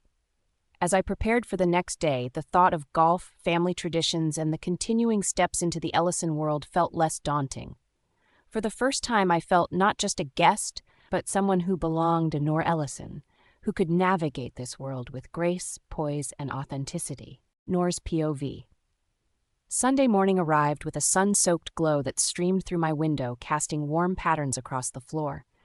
My heart thumped softly in anticipation, and admittedly a fair bit of nervousness. Today was my first foray into an unfamiliar world, the Ellison family's cherished golf tradition. I had tried to reassure myself that it would be just a fun experience, yet the butterflies in my stomach refused to settle. Sarah had laid out the golf outfit she had picked up for me the night before, a crisp pastel polo that clung neatly at the shoulders, khaki trousers tailored to perfection, and white sneakers that were both functional and stylish. I tied my hair into a low, sleek ponytail, practical for swinging, and yet polished enough not to feel out of place among the Ellison standards. A small, subtle pair of studs adorned my ears, keeping things minimal. I didn't want to be flashy, just comfortable, capable, and presentable. Gideon drove us to the golf course, his stoic presence a comforting constant. Sarah sat beside me in the back seat, her energy a buoyant counterpoint to my nerves. "Relax, Noor," she said, glancing at me with a reassuring smile. "Golf is more about enjoying yourself than being perfect. You'll be fine." I tried to absorb her words, though my mind wandered in erratic loops. What if I embarrass myself? What if I can't swing properly? What if Gray or Amy think I'm incompetent? The questions piled on, yet a small flicker of excitement lingered. This was a new experience, a bridge between my world and the Ellison world, and somehow that made me feel alive. The golf course unfolded before us like a verdant tapestry, rolling hills of deep green punctuated by glistening water hazards, and the subtle hum of nature, birds chirping, wind rustling the leaves, and the faint sound of distant swings gave the space an almost serene majesty. Staff moved silently in the background, tending to the course, adding a sense of order and refinement to the already immaculate scenery. Chantel waved as we approached. She was dressed in a mint green polo tucked into white trousers, her hair in a neat braid, white sneakers gleaming against the manicured grass. "Noor, over here," she called, her enthusiasm contagious. I waved back, my nerves softening just slightly at her exuberance. Gray and Amy were already at the first hole. Gray wore a navy polo and beige slacks, exuding a casual elegance, while Amy looked effortlessly poised in a pale pink polo with crisp white pants and matching sneakers. Their calm confidence reminded me again why they commanded the respect and admiration of everyone around them. "Good morning, Noor," Gray said warmly as I approached. "Ready for your first lesson?" I nodded, trying to keep my composure. "As ready as I'll ever be, sir," I said with a small, polite smile. Amy's gaze softened as she added, "Don't worry, Noor. We'll go slow. Golf is about patience, strategy, and enjoying the game. Just follow our lead." Chantel handed me a set of golf clubs. I ran my fingers over the polished grips, feeling the weight of them, the subtle balance that promised control if handled correctly. My stomach fluttered. "They're heavier than I thought," I admitted, and Chantel chuckled softly. "Just wait," she said. "It takes time to get used to. Focus on your stance first, then the swing." Gray offered to demonstrate. He positioned himself expertly, the swing fluid, practiced and effortless, sending the ball arcing beautifully toward the hole. I marveled at the precision, the poise, the way even his casual movements radiated confidence. "Your turn, Noor," Amy encouraged, walking over with a gentle smile. She showed me the proper stance, the subtle shift of weight, the alignment of hands and club. I copied her movements as best I could, swinging tentatively. The ball barely rolled forward, and I stifled a frustrated laugh. "Not bad for a first attempt," Amy said kindly, giving me an approving nod. "Remember, it's about technique, not strength." Chantel leaned over, offering tips with infectious energy. "Keep your wrists steady. Imagine your swing as a gentle arc, not a push. You've got this." Over the next hour, we moved from hole to hole. My first few attempts were clumsy, a ball veering left, another barely moving, but gradually, with Chantel and Amy's guidance, my swings became smoother, more deliberate. Gray gave pointers with subtle corrections, his eyes warm and patient. I felt a quiet satisfaction with each improvement, a small surge of pride with each ball that traveled further than before. As we walked the course, conversation flowed naturally. Chantel shared light-hearted stories about her childhood, Gray talked about some of the family's golfing traditions, and Amy offered insights into patience, focus, and enjoying the process. Lessons that seemed to extend beyond the greens. Despite my initial trepidation, I began to relax. Laughter punctuated the occasional misstep, encouragement and playful teasing softened any embarrassment, and the sun overhead lent a golden glow to the day. My nerves melted further, replaced by a sense of belonging, of being seen not just as a guest, but as part of their circle. By the final hole, I had even managed a surprisingly decent shot. Chantel clapped loudly, her smile wide. "See? I knew you could do it." Amy nodded approvingly. "Very good, Noor. You have the patience and grace for this. Just keep practicing, and you'll improve quickly." Gray rested a hand lightly on my shoulder. "I knew you'd handle yourself well. You're adaptable, graceful, and willing to learn. Those are qualities we value highly in this family." I felt a quiet pride swell within me, not just for surviving my first golf lesson, but for stepping fully into a new world without losing myself. As we packed up the clubs, I realized that this experience wasn't just about golf. It was about trust, patience, and integration, lessons that mirrored so much of my journey with the Ellisons. Sarah appeared with a small tray of refreshments, iced tea and fruit, and I took a deep sip, feeling the sweat on my forehead dry in the warm sun. Gideon waited nearby, ever watchful, yet unobtrusive. Walking back toward the car, I glanced at the greens stretching endlessly, the Ellisons chatting effortlessly beside me, the sun casting long golden shadows. I felt a quiet gratitude for the day, for the guidance, for the warmth of their acceptance. As I settled into the SUV, I sent a quick text to Ethan. "Survived my first golf lesson. Surprisingly enjoyable." Who knew golf could be so sophisticated? Moments later, his reply came. "I'm proud of you. Can't wait to hear all about it when I see you. And yes, golf does suit you." I smiled softly, the tension from the morning replaced with a calm satisfaction. Today had been a step into a world that once intimidated me, a world that now felt slightly more like home, one graceful swing at a time. Noor's POV. The weekend had flown by faster than I expected. The sun had barely kissed the horizon when we were back at the Ellison family condo, gathering our belongings. Ethan had just returned from D.C., his face carrying the faint shadow of disappointment the merger hadn't gone as planned. He informed the family, and I saw the weight of the day on his shoulders, the rare vulnerability in his posture. I waved everyone goodbye as we prepared to leave. Chantel wrapped me in a warm, affectionate hug. "Take care of him, Noor, and don't forget, family checks in," she said with a bright smile. Amy Ellison leaned in slightly, her voice steady but carrying a subtle warmth. "I'll call you when you land. Make sure you're careful." Sarah's calm, composed smile met mine. "Have fun, Mrs. Ellison," she said, her eyes twinkling with mischief. I returned the smile, feeling that mix of nerves and excitement flutter in my chest.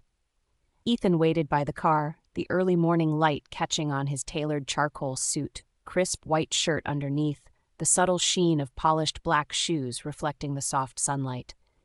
His tie was loosened slightly, giving him that effortlessly commanding look I had always admired.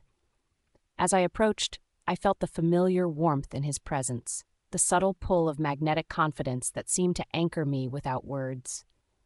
He extended his hand first, and then, without hesitation, pulled me into a gentle embrace. The heat from his body radiated warmth through the early morning chill.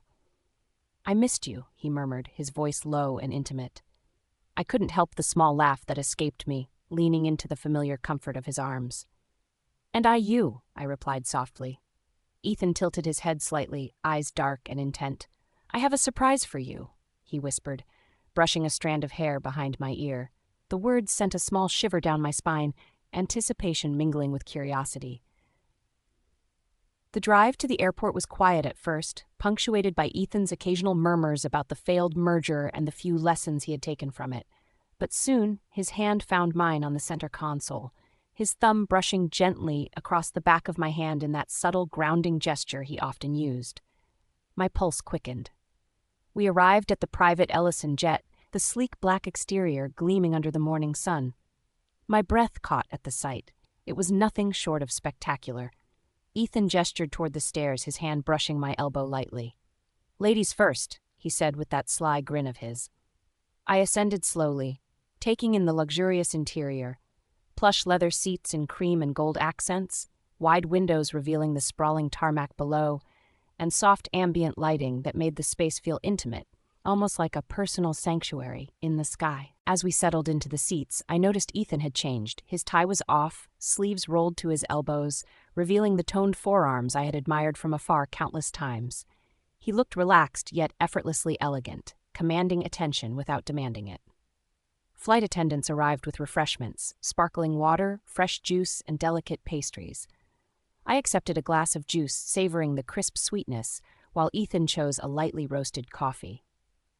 We laughed softly over small talk, discussing everything from breakfast habits to the occasional absurdity of his corporate world. Then, slowly, the conversation shifted. I found myself opening up about small things I hadn't shared before. Childhood memories, my dreams for the café, how surreal my life had become since meeting him. Ethan listened intently, his gaze never leaving me. The quiet intensity of his focus made me blush, yet also feel seen in a way I hadn't before. He leaned slightly closer, his arm brushing mine. "You amaze me," he murmured, his voice husky. "Every day, how graceful you are, how calm, how yourself, even in this whirlwind." I swallowed, heart fluttering. I'm just me," I replied softly, unsure how else to respond to the depth in his eyes. The jet hit a patch of smooth air turbulence, and I laughed softly, clutching the armrest.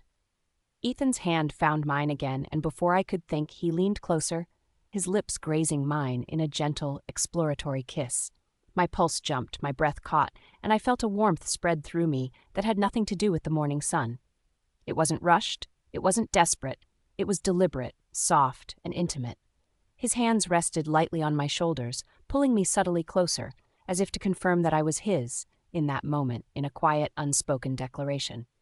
I responded instinctively, leaning in, savoring the taste of him, the strength beneath the softness. Pulling back slightly, he rested his forehead against mine. "I've wanted that for so long," he whispered, and I couldn't help the small laugh of disbelief. "So have I admitted, my cheeks warming at the confession. The rest of the flight passed in a comfortable mix of conversation, gentle touches, and quiet, stolen moments. We shared small bites of pastries, sipped our drinks, and laughed at each other's exaggerated reactions to the clouds passing beneath us. 5 hours later, we began our descent into Los Angeles, the sprawling city skyline revealing itself through the windows like a glittering mosaic. The golden hour sunlight bathed the city in warmth, the colors reflecting off glass buildings and the ocean in the distance, making the view breathtaking. Ethan's hand found mine again, fingers interlacing naturally, grounding me as the plane touched down. I leaned slightly against his shoulder, feeling a sense of exhilaration mixed with contentment. This trip, this spontaneous escape, was more than just a getaway. It was a statement, a promise, and a step further into the intimate world we were building together. As the plane taxied to the private terminal, I couldn't help but smile. Ethan caught my gaze, a sly grin tugging at the corners of his lips. "Ready for shopping?" he asked, playful, teasing, yet with an undertone that sent shivers down my spine. I nodded, heart still fluttering from the kiss, the conversation, the closeness. "Yes, but you better carry me if I faint from excitement," I teased back. He chuckled, leaning closer again, brushing his lips lightly over my temple. "Don't worry, Mrs. Ellison," he murmured.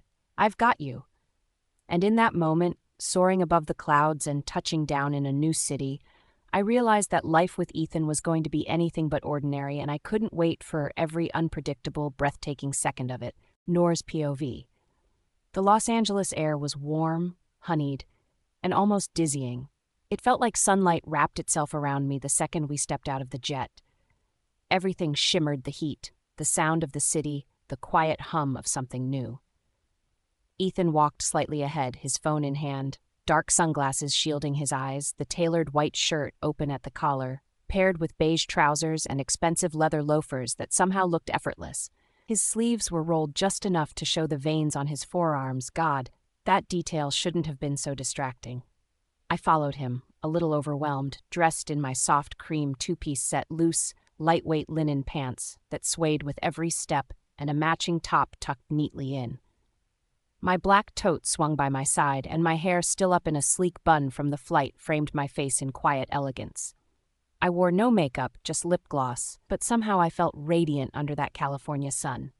Ethan looked over his shoulder, caught me staring, and smirked. "You okay there, Mrs. Ellison?" "Just taking it all in," I said, smiling softly. His smirk widened. "You mean me or the view?" I blinked, pretending to look away. "Don't flatter yourself, CEO."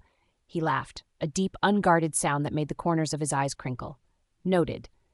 Outside the airport, a black Bentley was waiting. The driver, a polite man in a crisp suit, took our luggage and opened the door. The interior smelled like cedar and luxury leather. I slipped inside, the seat molding around me like it was made to remember the shape of people who belong to this kind of world. Ethan joined me, setting his phone aside. "So," he said, leaning back, one arm resting behind me. "You didn't pack a bag, remember? Time to fix that." "Shopping?" I asked. He nodded. "Shopping." The drive through LA felt like a movie. Palms lined the streets like sentinels of glamour. Billboards stretched over boulevards. Everything sparkled. The glass storefronts, the laughter from café patios, even the air. It was loud and alive, and I found myself smiling, caught between wonder and disbelief. We stopped on Rodeo Drive, of course, the street that screamed luxury from every corner. The chauffeur opened my door, and as I stepped out, I could feel eyes turn. The Ellison presence had that effect. Cameras flashed distantly, phones lifted discreetly. Ethan didn't seem to care. He placed a hand on the small of my back and said quietly, "Just enjoy this. Forget the noise." And I did.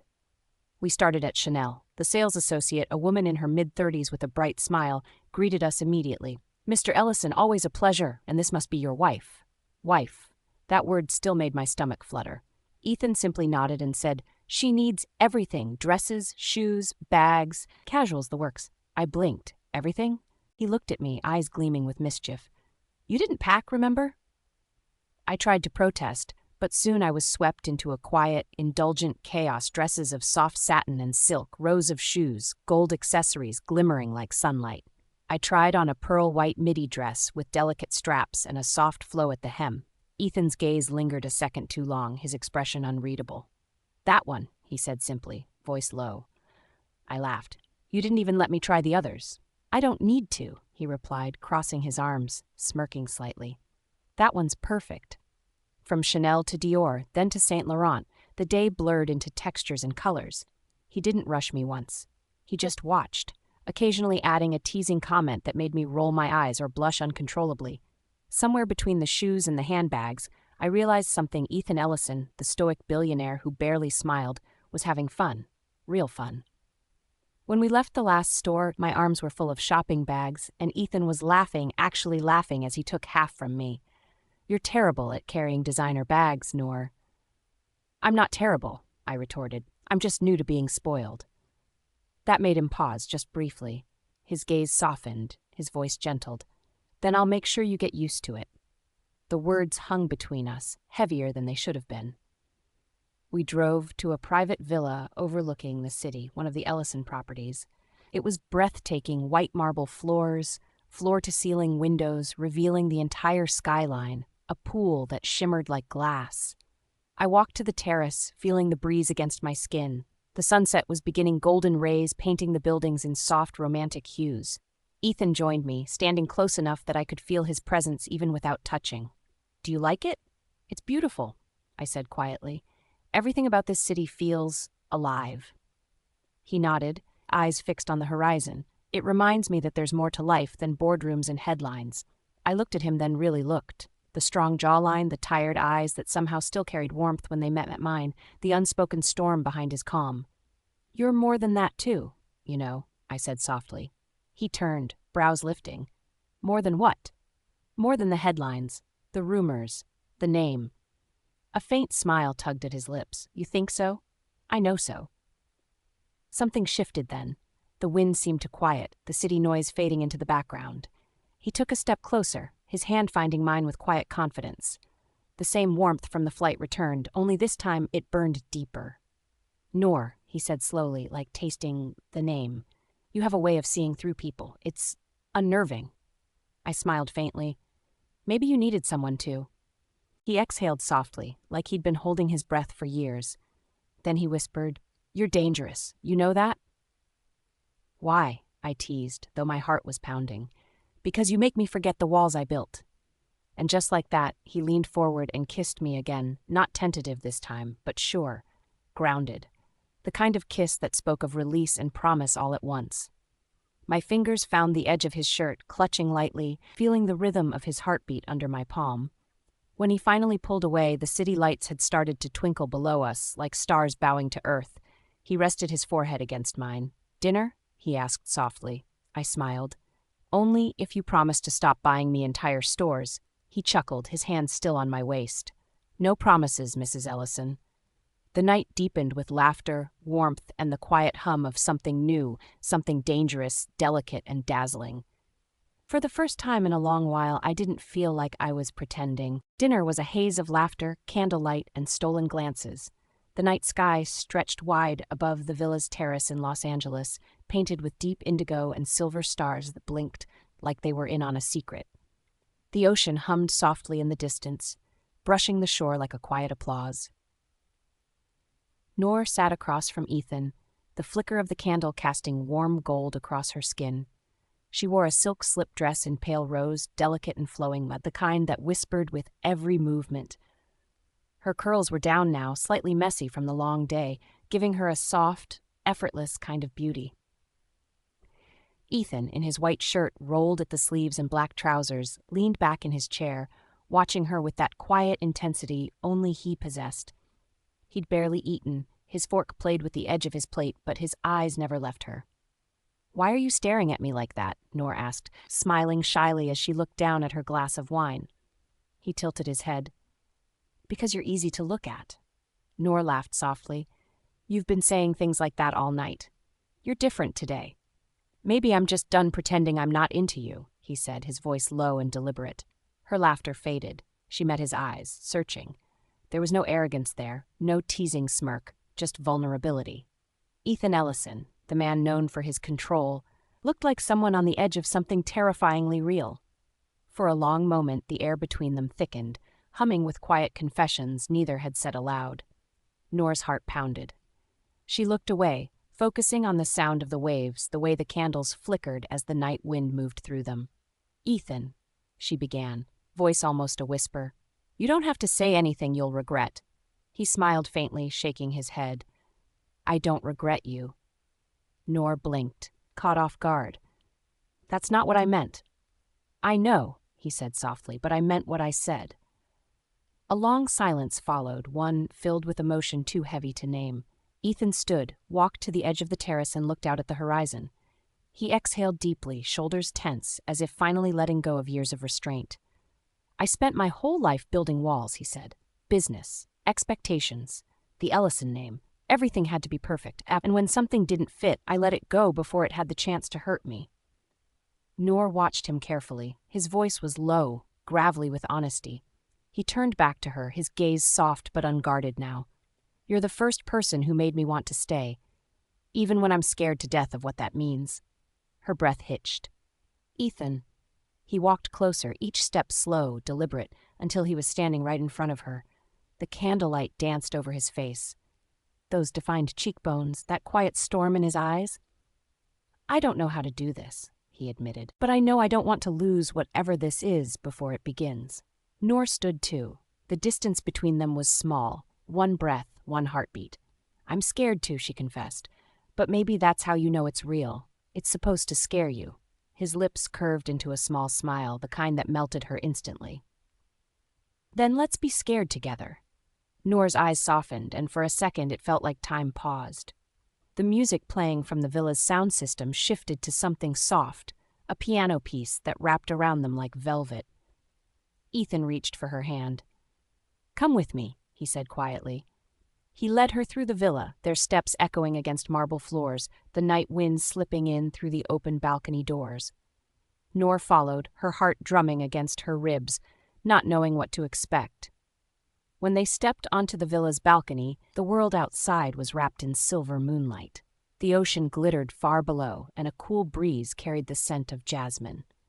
Noor looked up and gasped. In the sky above them, tiny drones had lifted, their lights forming letters against the night like fireflies spelling out a miracle. "Will you be my girlfriend?" Her hand flew to her mouth. "Ethan." He watched her reaction quietly, his chest rising and falling faster now. "I didn't want to rush you," he said, voice shaking a little, "but I also didn't want you to keep wondering where this was going." Noor's eyes glistened, her heart threatening to burst. She laughed softly, a sound somewhere between joy and disbelief. "You really did this?" "Every bit of it," he said, stepping closer, "because for the first time in my life, I want something that isn't about control or image. I just want you." Tears shimmered in her eyes as she nodded, a slow, trembling nod. "Yes, Ethan, of course I'll be your girlfriend." Ethan exhaled as if the words freed him. He reached out, pulling her into a hug, the kind that speaks without words, the kind that says you're safe now. Noor melted into him, her hands pressed against his chest, feeling his heartbeat race beneath her fingers. When they finally pulled apart, Ethan lingered, his forehead against hers, breaths mingling, the night spinning around them. "I can't believe this is happening," she whispered. "Believe it," he murmured, brushing a strand of hair behind her ear, "because I'm not letting you go." The kiss that followed was slow, deep, and consuming, the kind that didn't just happen between lips but between souls. Everything else fell away, the villa, the sea, the stars, leaving just them. Noor's hand slid up his neck, fingers threading into his hair, while Ethan's arm tightened around her waist. It wasn't perfect, it wasn't planned, it was real. When they finally broke apart, both breathless, Noor laughed softly against his chest. "You're insane." He smiled, resting his chin atop her head. "Maybe, but you said yes." The night around them hummed with electricity and peace all at once. Above, the drones still shimmered, spelling out the question that had already changed everything. And for the first time, Ethan Ellison, the man who once calculated every move, let go. Because love, he realized, wasn't about control. It was about surrender. Chapter 39. After the sky spelled us. The shower was warm, almost too warm, but it wasn't just the water. It was the way Ethan's hands were steady on me, how his presence alone made the steam feel like a shield around us. My hair was plastered to my shoulders, and the scent of his shampoo mingled with mine, creating a scent I would forever associate with safety, desire, and home. "Relax," he murmured, his voice low and velvety against the echoing tiles. I closed my eyes, letting the tension of the day, the months of pretending, the contracts, the staged smiles, melt off with the heat. Ethan was right there, the warmth of his body pressed into mine. His hands, large and certain, traced the curve of my back, grounding me. I leaned into him, inhaling, tasting, feeling him. "I can't believe this is real," I whispered, my fingers tangling in the nape of his neck. "Neither can I," he admitted. His lips found the hollow of my shoulder, and a shiver ran down my spine. "But it is. Every bit."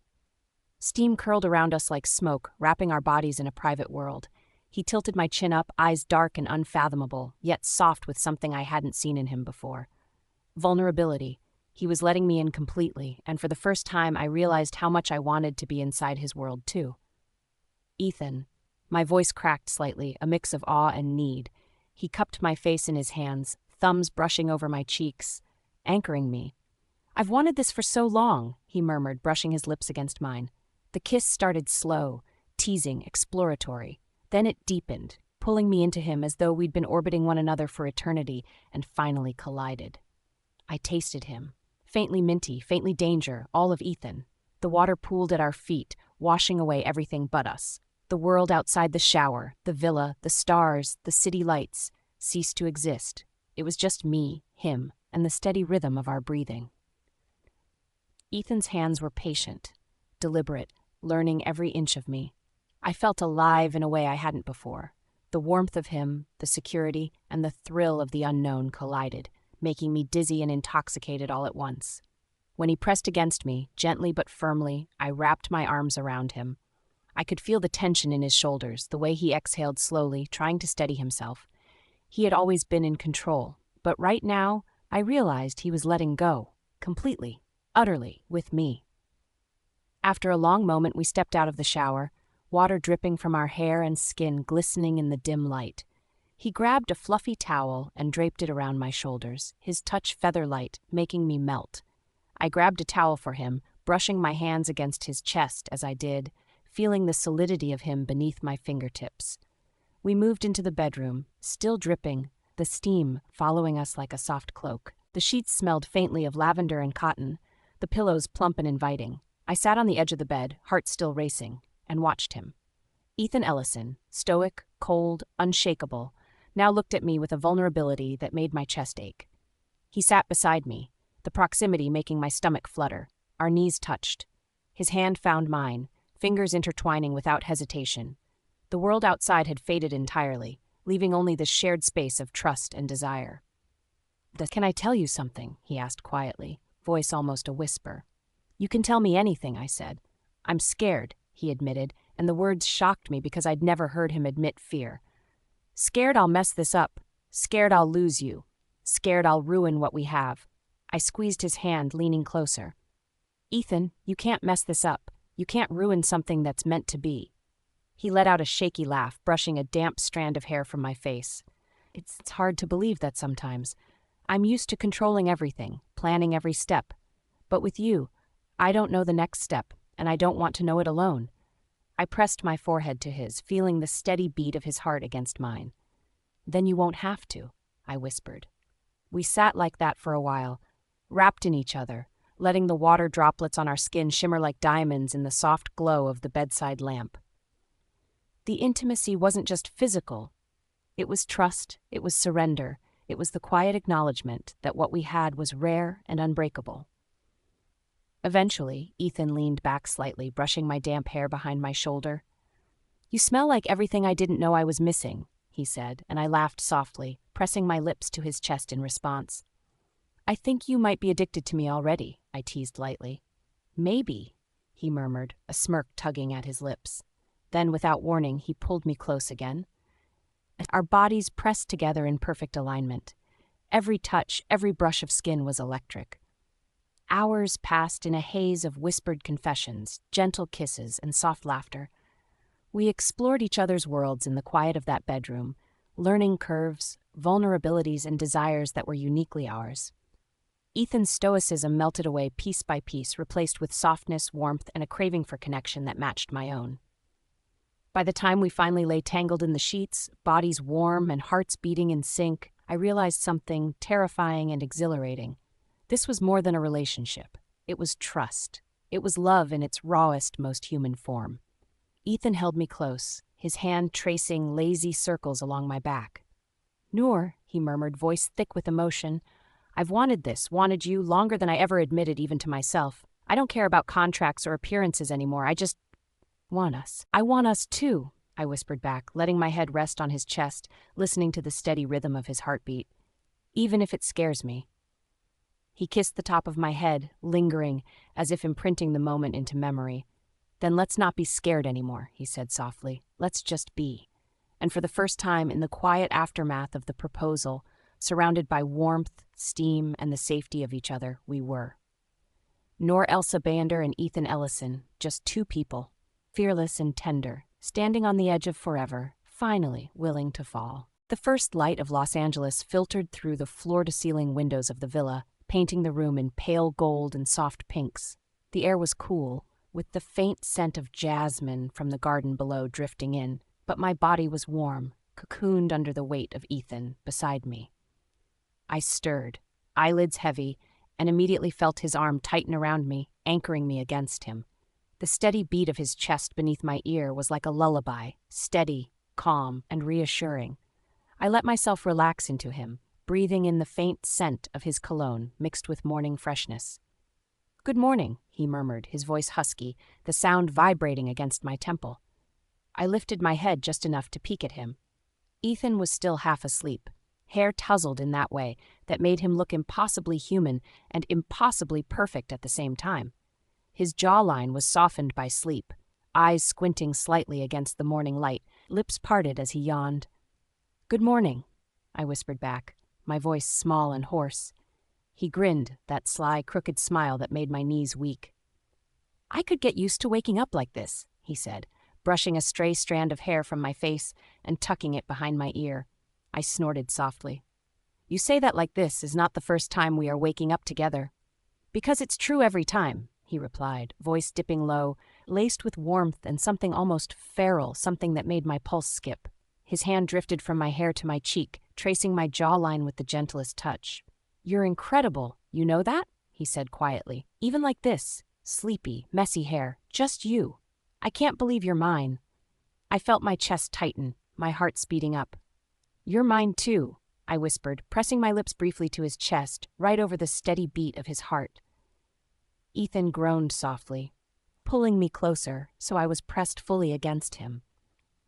"I don't ever want to let go," he admitted, voice thick with sincerity. "I want to wake up with you every morning, see you before the world does." I laughed softly, brushing my fingers along his arm. "Even if you're cranky in the mornings?" "Especially then," he said, smiling against my hair. His lips pressed to the crown of my head, and I felt warmth bloom in my chest that had nothing to do with the morning sun. After a long, quiet stretch, Ethan shifted, turning so that I could see him properly. The light caught his face, highlighting the curve of his lips and the intensity in his eyes. "You know," he said softly, "I never thought mornings could feel like this. Calm, full, like I'm exactly where I'm supposed to be." I blinked, touched by the raw honesty in his voice. "I feel the same way," I admitted, letting my fingers brush along his chest, feeling the firm, strong muscles beneath. "Even after everything, it just feels right." He smiled, leaning down to press a soft kiss to my lips. "Then let's make mornings like this a habit," he murmured, eyes glinting with mischief. "Every day, Noor. You, me, coffee, sunrise." I laughed softly, nuzzling against him. "Coffee? You really love your caffeine that much, don't you?" "Not as much as I love you," he replied, and I melted against him, the words hitting me like something I'd been waiting to hear my whole life. We stayed wrapped together for a while, talking quietly, laughing softly, sharing whispered secrets that felt intimate, sacred. His hand traced patterns on my back, and I could feel the tension of the past weeks. The contracts, the business, the chaos of our lives, melting away in his arms. Eventually, Ethan slid off the bed with a lazy stretch, his shirt clinging slightly to damp skin from the shower the night before. "Coffee?" he asked, tossing me a playful grin. I sat up, hair messy, eyes squinting against the sunlight, and laughed. "Fine, but I'm not doing it in slippers and sweats," I teased. He chuckled, wrapping a towel around his waist as he moved to the kitchen. The sound of him moving around, the clink of mugs, the scent of brewing coffee was strangely grounding. I watched him, marveling at how even in casual moments, he commanded attention. Not with force, but with presence.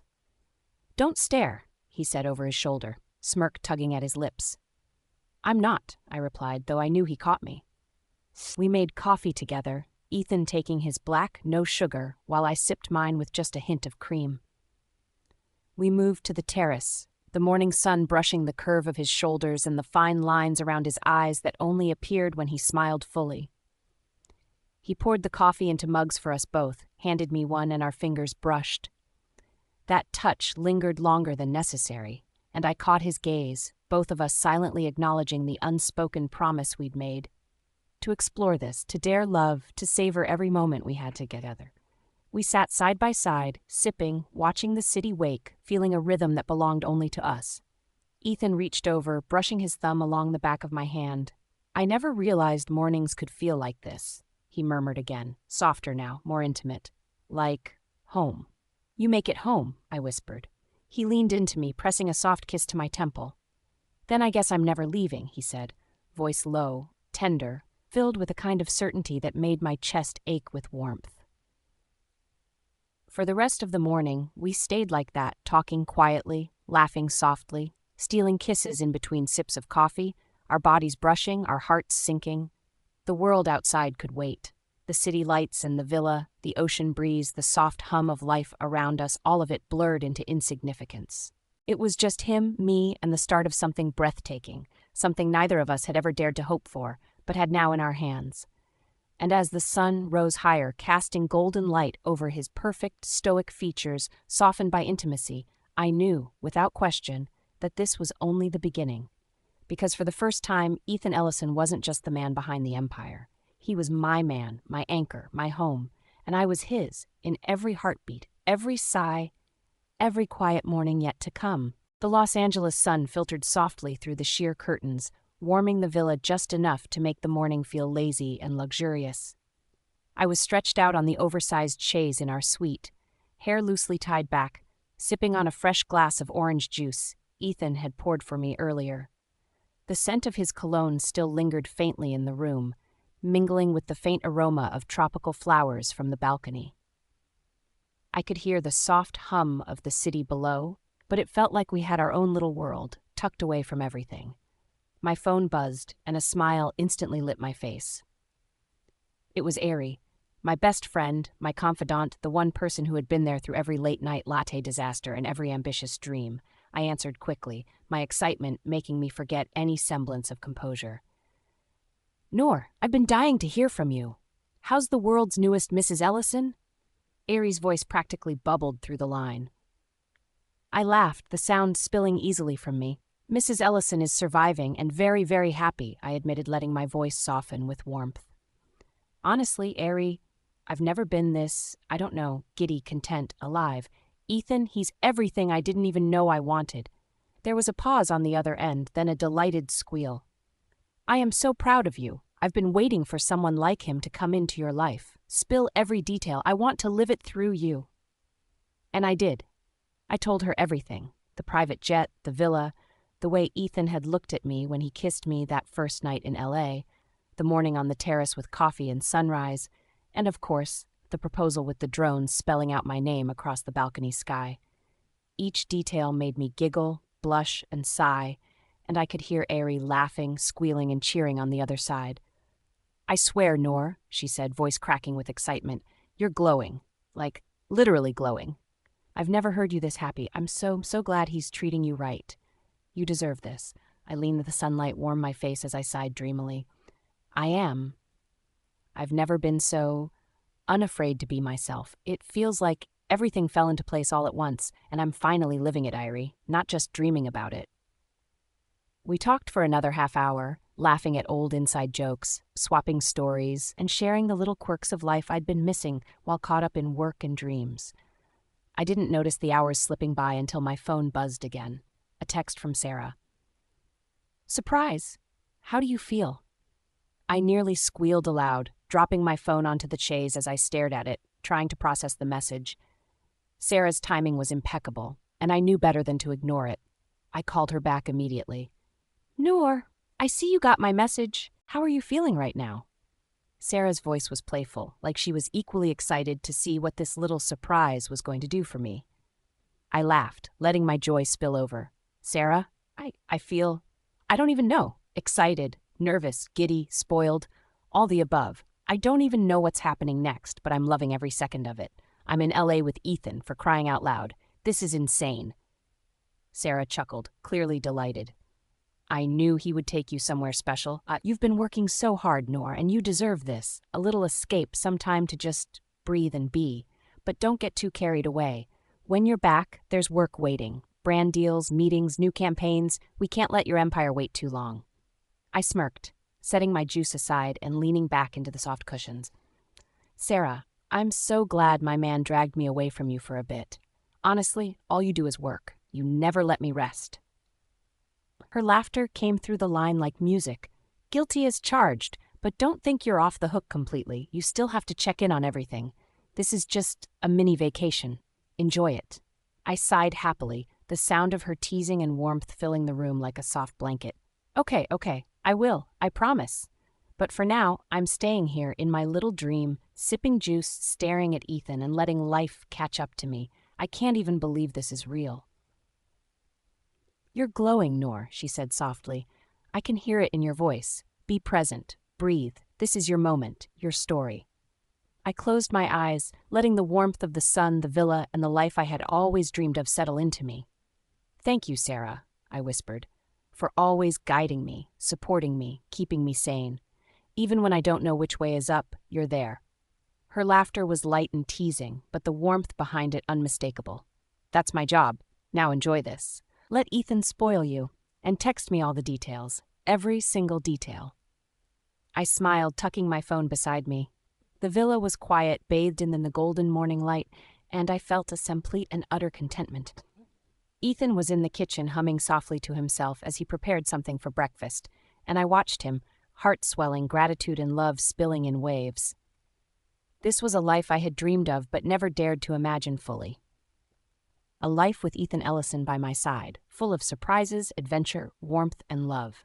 And for the first time, I let myself feel the enormity of it without fear, without contracts, without pressure, without pretending, just us. As I watched him, I realized something profound.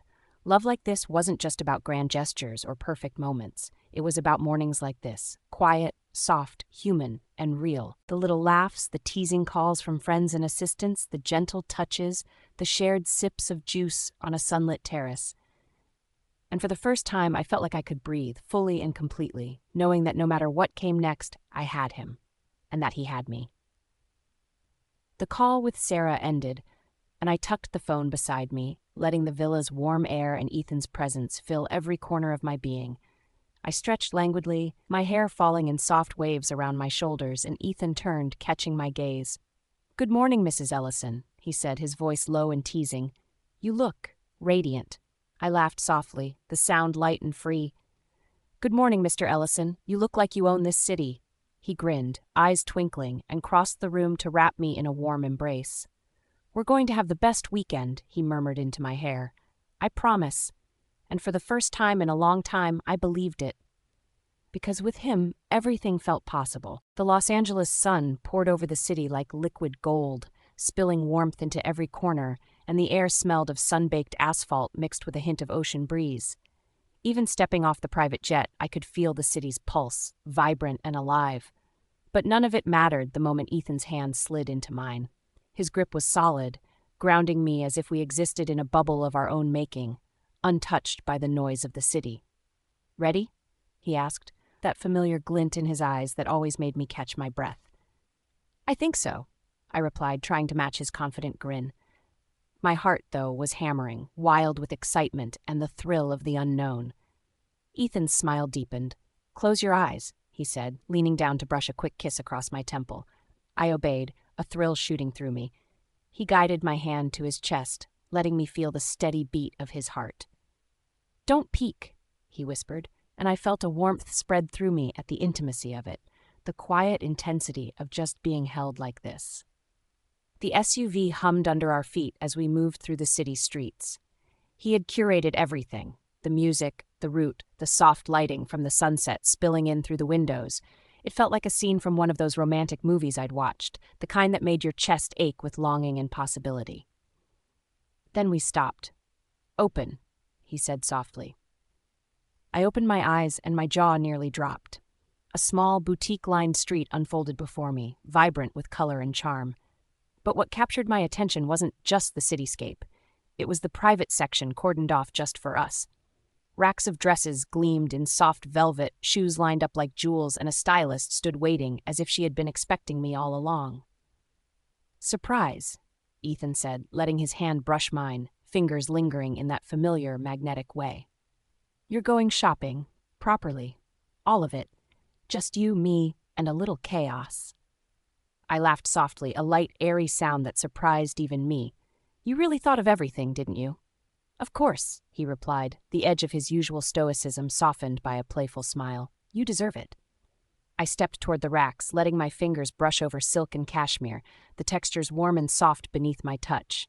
He leaned close, his shoulder brushing mine occasionally, each accidental touch sending shivers down my spine. Try this, he murmured, holding up a deep emerald green dress. I felt my pulse quicken.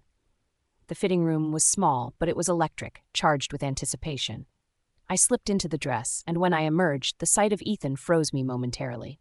His eyes widened, dark and intense, taking me in completely. You're breathtaking, he said, voice low, almost reverent. He stepped closer, letting his hand hover just at my waist. I could get lost in you, he added, voice husky. Heat rushed to my cheeks. Stop it. You're making me blush, I said, trying to play it off with a laugh, though the warmth between us was undeniable. I'm serious, he murmured, stepping closer so our foreheads nearly touched. You make everything else fade, even L.A.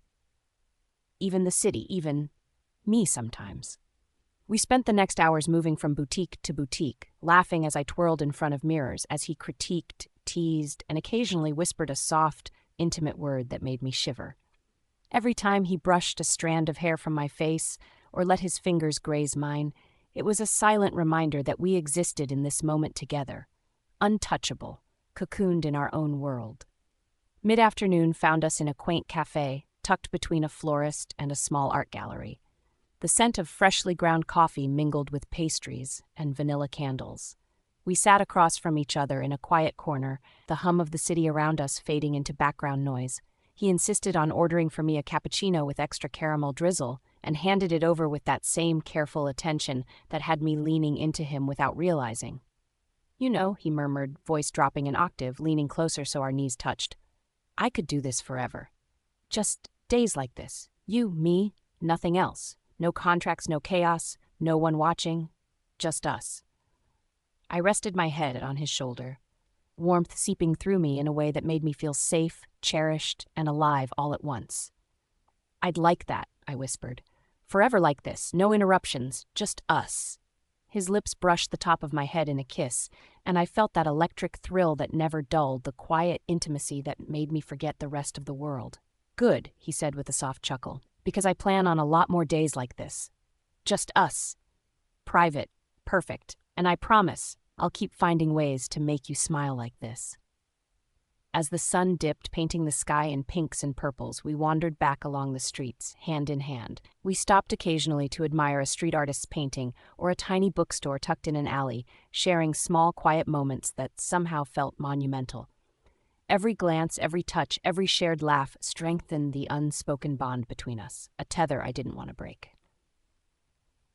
Finally, we returned to the SUV, leaning into each other for warmth. Ethan pressed a soft kiss to my temple.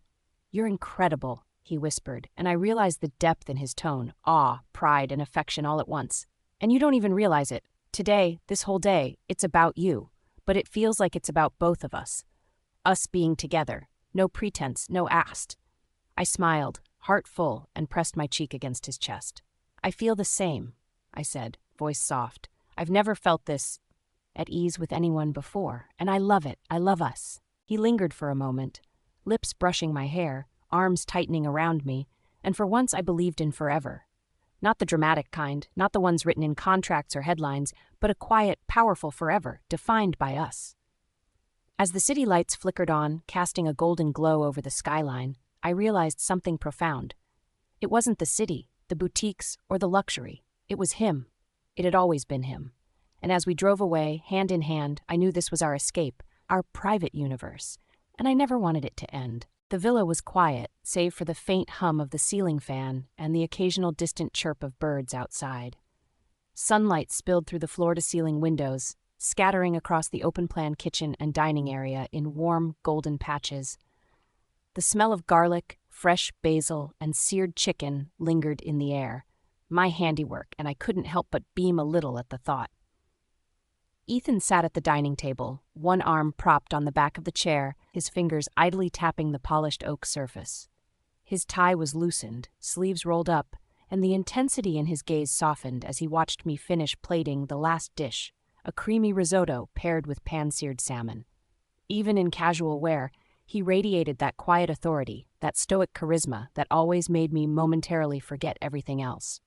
I slid the plates across to him, smiling. "Lunch is served," I said, trying to sound casual, though my heart fluttered at the way he looked at me, like he was seeing me in a light no one else ever had. "Looks incredible," he murmured, eyes briefly flicking down to my hands before meeting mine. "Smells even better." I laughed softly, brushing a loose strand of hair behind my ear. "You're just saying that." "I never lie about food," he said, his voice low and teasing. "You know that by now." Just as we settled into our plates, my phone buzzed insistently. I glanced down to see my parents' video call popping up. "It's them," I said, smiling, already anticipating the warmth in their faces. Ethan leaned back, raising an eyebrow.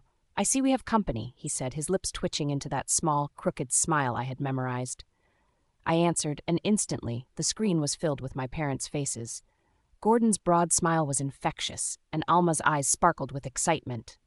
"Noor, my girl!" my father exclaimed, his voice booming through the speaker. "Look at you, all grown up, cooking for the man himself." I laughed, warmth spreading through me. "Hi, Dad, Mom. We're just having lunch, nothing fancy." "Nothing fancy?" Alma echoed, mock horror in her tone. "I can see the spread. That smells amazing." Ethan reached out and intertwined his fingers with mine across the table, just enough that my parents could see. My mother's eyes softened immediately, a small, approving smile tugging at her lips. "Is that him?" Gordon asked, squinting at the screen. "Yep," I said with a grin. "Say hi, Dad." "Hello there," he boomed, waving enthusiastically. Ethan's lips curved into a polite smile, and he waved back, though his usual stoicism was softened by a faint blush. "Well, you look very comfortable together," Alma said, her tone teasing but warm. "I like that. How are things in L.A.? I laughed, shrugging. "It's been wonderful. Ethan's been, well, amazing. I've learned a lot, and I've been keeping busy with the villa and cooking.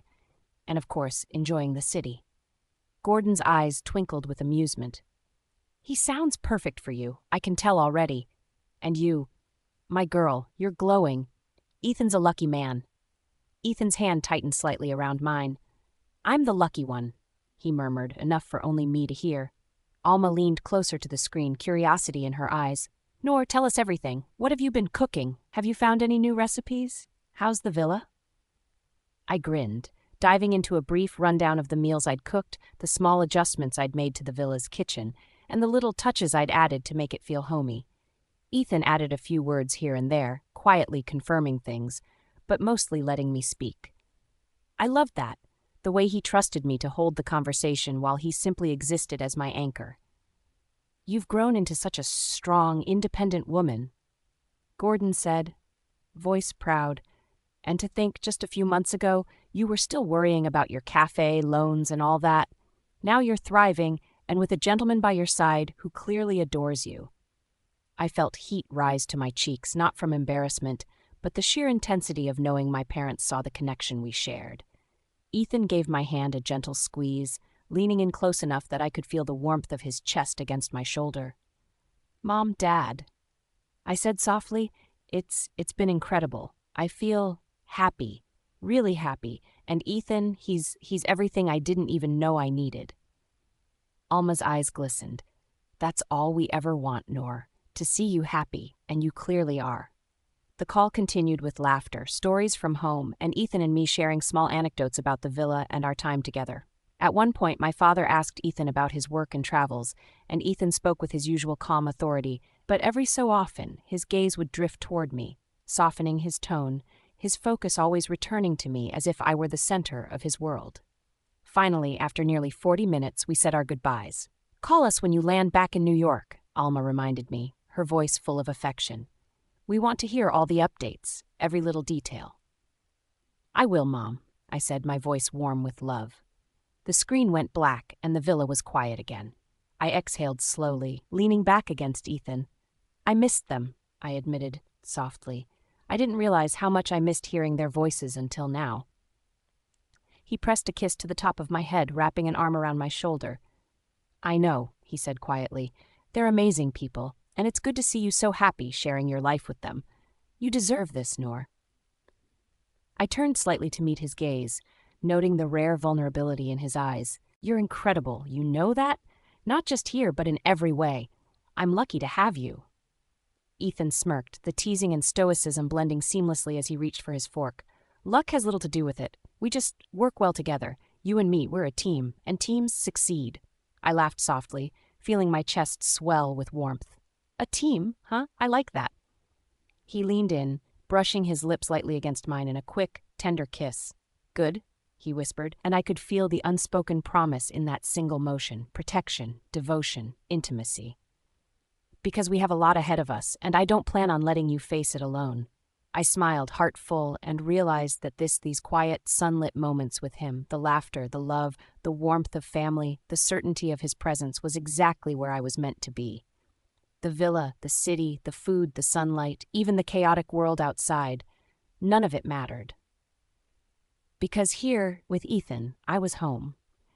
And I knew, without a doubt, that whatever came next, we'd face it together. The villa was quiet, bathed in the soft glow of evening lights. The sky above Los Angeles was a deep indigo, dotted with stars, and the faint hum of the city below barely reached the terrace. I stepped out onto the balcony, my hair damp from a quick shower, wrapped in a plush towel, and was immediately met with the warm steam rising from the hot tub. The water glimmered under the poolside lanterns, reflecting golden ripples across the nearby walls. Ethan was already there, leaning casually against the edge, his sleeves rolled up, the water lapping at his shoulders. Even in the soft light, he looked impossibly perfect, every movement calculated yet effortless. When our eyes met, a small, almost imperceptible smile curved his lips. "Come on," he said, voice low and inviting, motioning toward the steaming water. "It's perfect tonight." I hesitated for a second, heart hammering. The heat of the water, the chill of the night air, and the thought of being alone with him, just the two of us, made my stomach twist in anticipation. I eased myself in, the warmth of the water enveloping me, soothing every muscle that had been tense from travel and excitement. Ethan joined me, and for a moment, we simply floated in companionable silence, the only sounds the gentle ripples of the water and the distant city hum. I could feel him close enough that the heat of his body radiated into mine even without touching. "You look beautiful tonight," he murmured, and I felt my cheeks flush. His eyes were soft, almost vulnerable, the usual stoicism replaced by something warmer, more open. "Stop saying that," I said with a laugh, though my voice was breathless. "You're going to make me blush in front of the moon." He chuckled, a deep, quiet sound that made my chest tighten. "I don't care about the moon," he said, reaching out to tuck a damp strand of hair behind my ear. His fingers brushed my cheek, feather light, and I shivered despite the heat of the water. The moment lingered, and I realized how natural it felt to be here with him. No contracts, no cameras, no expectations. Just us. I leaned back against the edge, letting the water carry me, and he moved closer, resting an arm along the side of the hot tub, close enough that our shoulders touched. "I've been thinking," he started, his voice low, almost hesitant, "about us." My heart skipped. "About us?" I echoed, turning to face him, my hair clinging damply to my neck. "Yes," he said, leaning in just slightly. "About everything we've been through, all the plans, the chaos, and, well, you." His gaze held mine, unwavering, filled with a mix of admiration, affection, and something deeper I couldn't yet name. I swallowed, words catching in my throat. "I feel the same," I admitted softly. "Even with everything, it's like, I don't know, like it just feels right when I'm with you." A small smile tugged at his lips, and he leaned closer until our faces were inches apart. I could feel his breath on my skin, warm and steady, and the smell of him, a faint hint of his cologne mixed with the clean scent of the night air, made my pulse race. "Then let's just be here," he whispered. "Just us. No pretending, no pressure. For a while, I just want this moment." I nodded, unable to stop the soft smile that spread across my face. "Just us," I echoed. He moved closer, and this time his hand brushed against mine, fingers intertwining in the water. It was intimate in a way that made my pulse quicken, a quiet, steady reminder that we belonged to each other in that moment. I leaned into him slightly, feeling the warmth of his chest, the solidity of his presence grounding me. "You know," he murmured, his lips hovering near my temple, "I could stay like this forever. Just you, me, the water, the stars. Nothing else matters." I closed my eyes. letting the sensation wash over me. The gentle sway of the water, his warmth next to me, the faint scent of him, the cool breeze against my wet skin, it all combined into a perfect, intoxicating calm.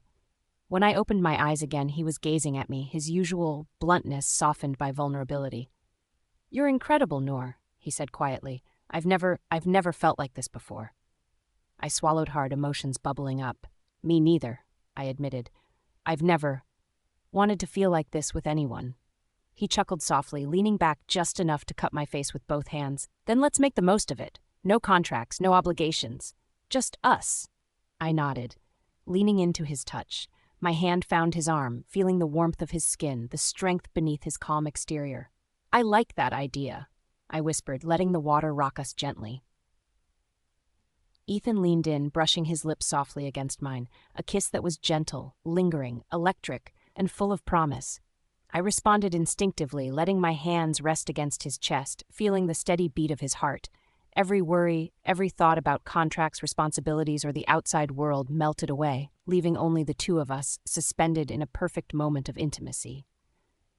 When we finally pulled back, we were both breathing a little heavier but smiling, eyes locked in silent communication. "I think," he murmured, resting his forehead against mine, "that this right here is exactly where we're supposed to be." I nodded, feeling the truth in his words. "I agree," I whispered. "Nothing else matters." For a long time, we simply floated there, hands entwined, shoulders brushing, letting the water and the night wrap around us. The city lights twinkled in the distance, but the only thing that truly mattered was him, the warmth of his presence, the sincerity in his gaze, the quiet promise that whatever came next, we'd face it together. And for that moment, nothing else existed. No contracts, no business deals, no expectations. Just us, the water, the stars, and a love that had quietly, fiercely, and irrevocably taken root. The sun was beginning to melt into the horizon, spilling golden light over Los Angeles like a quiet confession. From the villa balcony, the city glimmered below us, cars humming, the skyline breathing, the air scented faintly with ocean salt and jasmine. Ethan had said we were going out for dinner, but knowing him, that could mean anything from a candlelit rooftop to a hidden Michelin-starred spot that only the Ellisons seemed to know existed. I stood before the mirror, adjusting the thin strap of my satin champagne dress. It hugged my figure effortlessly, gliding down to my ankles with a soft shimmer that caught the light every time I moved. My hair was pinned into a soft updo, a few curls brushing my shoulders, and I'd gone light on makeup, just a nude gloss, a hint of blush, and mascara that made my lashes look like they had a secret. Gold hoops, delicate and small, dangled from my ears, and a matching clutch sat on the dresser. When Ethan appeared at the doorway, I actually forgot how to breathe. He was in a black suit, no tie, just a crisp shirt, slightly unbuttoned at the top, giving him that effortless kind of danger that made my pulse quicken. He leaned on the frame, a smirk tugging at his lips as his eyes swept over me. "You look," he paused, like words failed him for a second. "You look like something I'd only see in a dream." I rolled my eyes lightly, but heat rushed to my cheeks. "You say that to all your pretend girlfriends?" "Only the one I wish wasn't pretend," he said smoothly, stepping closer. My heart fluttered. For a man who could dominate boardrooms and negotiations, he had this quiet power when he was near, like he didn't need to touch me to make my body listen. The drive into the city was scenic and silent, the kind that hummed with unspoken thoughts.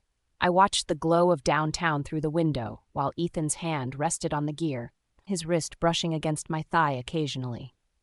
We arrived at a rooftop restaurant bathed in warm amber lights and soft jazz. Tables were surrounded by lush greenery, fairy lights tangled around beams, and the Los Angeles skyline glittered in every direction. A waiter led us to a table tucked in the corner, half hidden from the rest of the crowd. Ethan pulled my chair out for me, a small, old-fashioned gesture that somehow made my chest tighten. Over dinner, conversation flowed like good wine. He told me stories about his time in D.C., the chaos, the missed deals, the quiet pressure that came with power. I listened, really listened, fascinated by the vulnerability peeking through his usual composure.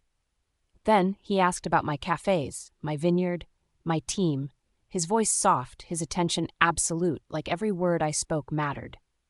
I've always admired that about you, he said after a pause. You build things that mean something. You create warmth in a world that's always cold. I smiled, my heart a little unsteady, and you build walls that somehow look like fortresses but feel like homes. He laughed, that low sound that never failed to make me melt. Maybe I needed someone to remind me I could build something soft too. Dinner ended, but neither of us wanted to leave. The night air wrapped around us as we stood by the balcony edge, the city glowing beneath. He came closer, his hand brushing mine, fingers intertwining like it was second nature.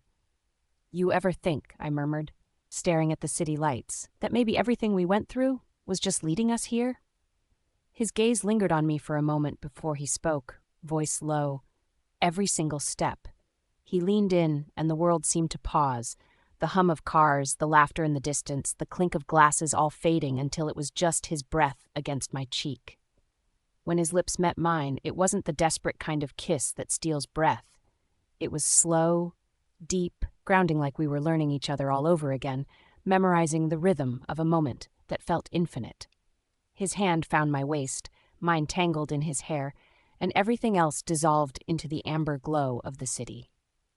When we finally pulled apart, I laughed softly, breathless. You really have a thing for surprise moments, don't you? He grinned, brushing his thumb against my jaw. Only when they involve you. The waiter reappeared with dessert, 2 plates of molten chocolate cake, and Ethan raised his glass. To new beginnings, he said. I clinked mine against his. To everything we never saw coming. And as we sat there under the soft hum of the city, laughter lingering between us, I realized maybe this wasn't just a pretend love story anymore. Maybe it was something real, something that scared me, thrilled me, and wrapped around me like the golden night air of L.A. The ride back from the restaurant was calm, the kind of silence that didn't need words. The air between us was soft, humming with something unnamed affection, maybe, or relief that after everything we still found warmth. Ethan's hand rested on the steering wheel, his other draped lazily on the console, fingers occasionally brushing mine. Every time our skin touched, a quiet electricity ran through me. When we got back to the villa, the night had stretched itself wide and starry. The pool shimmered, pale blue under the moonlight. Inside, the soft jazz playlist from earlier still played, low and romantic. I kicked off my heels and sank into the velvet couch, feeling my muscles unwind. Ethan loosened his tie, tossed it on a nearby chair, and unbuttoned his sleeves. There was something achingly domestic about it. Him standing there, half lit by the lamp, looking like the calm after a storm.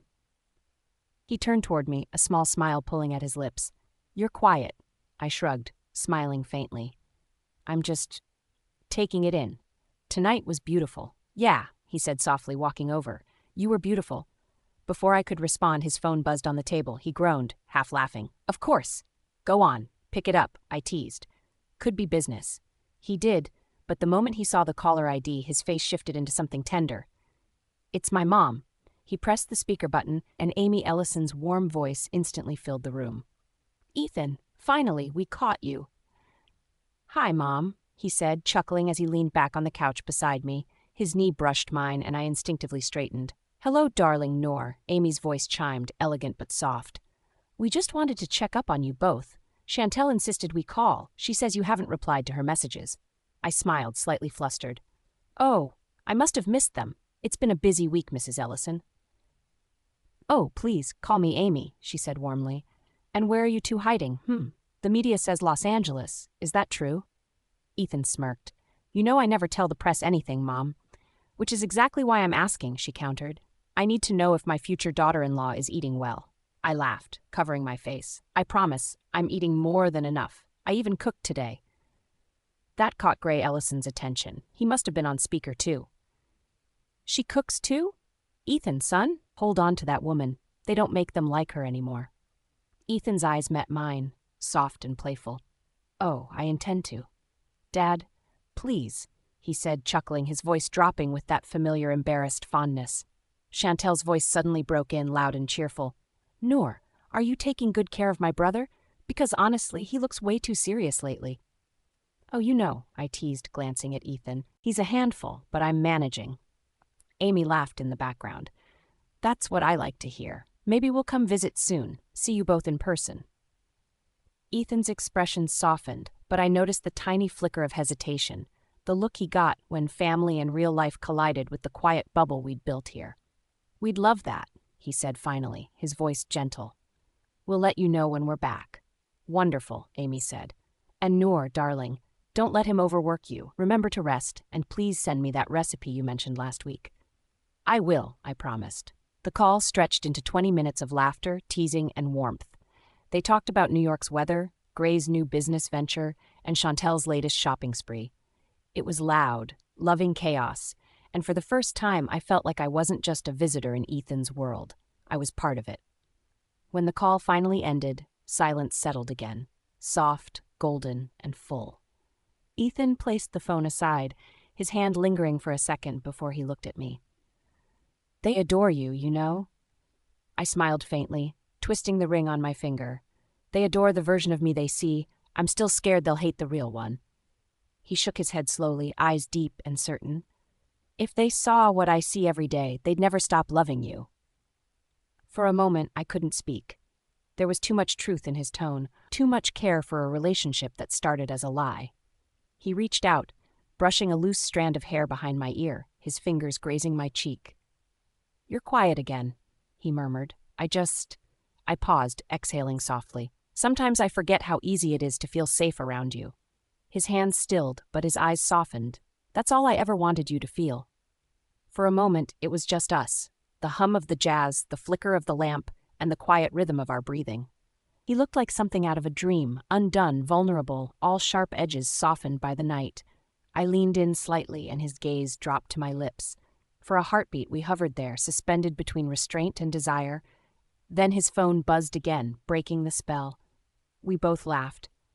"Your family has perfect timing," I said, shaking my head. "They always do," he murmured, eyes still on me.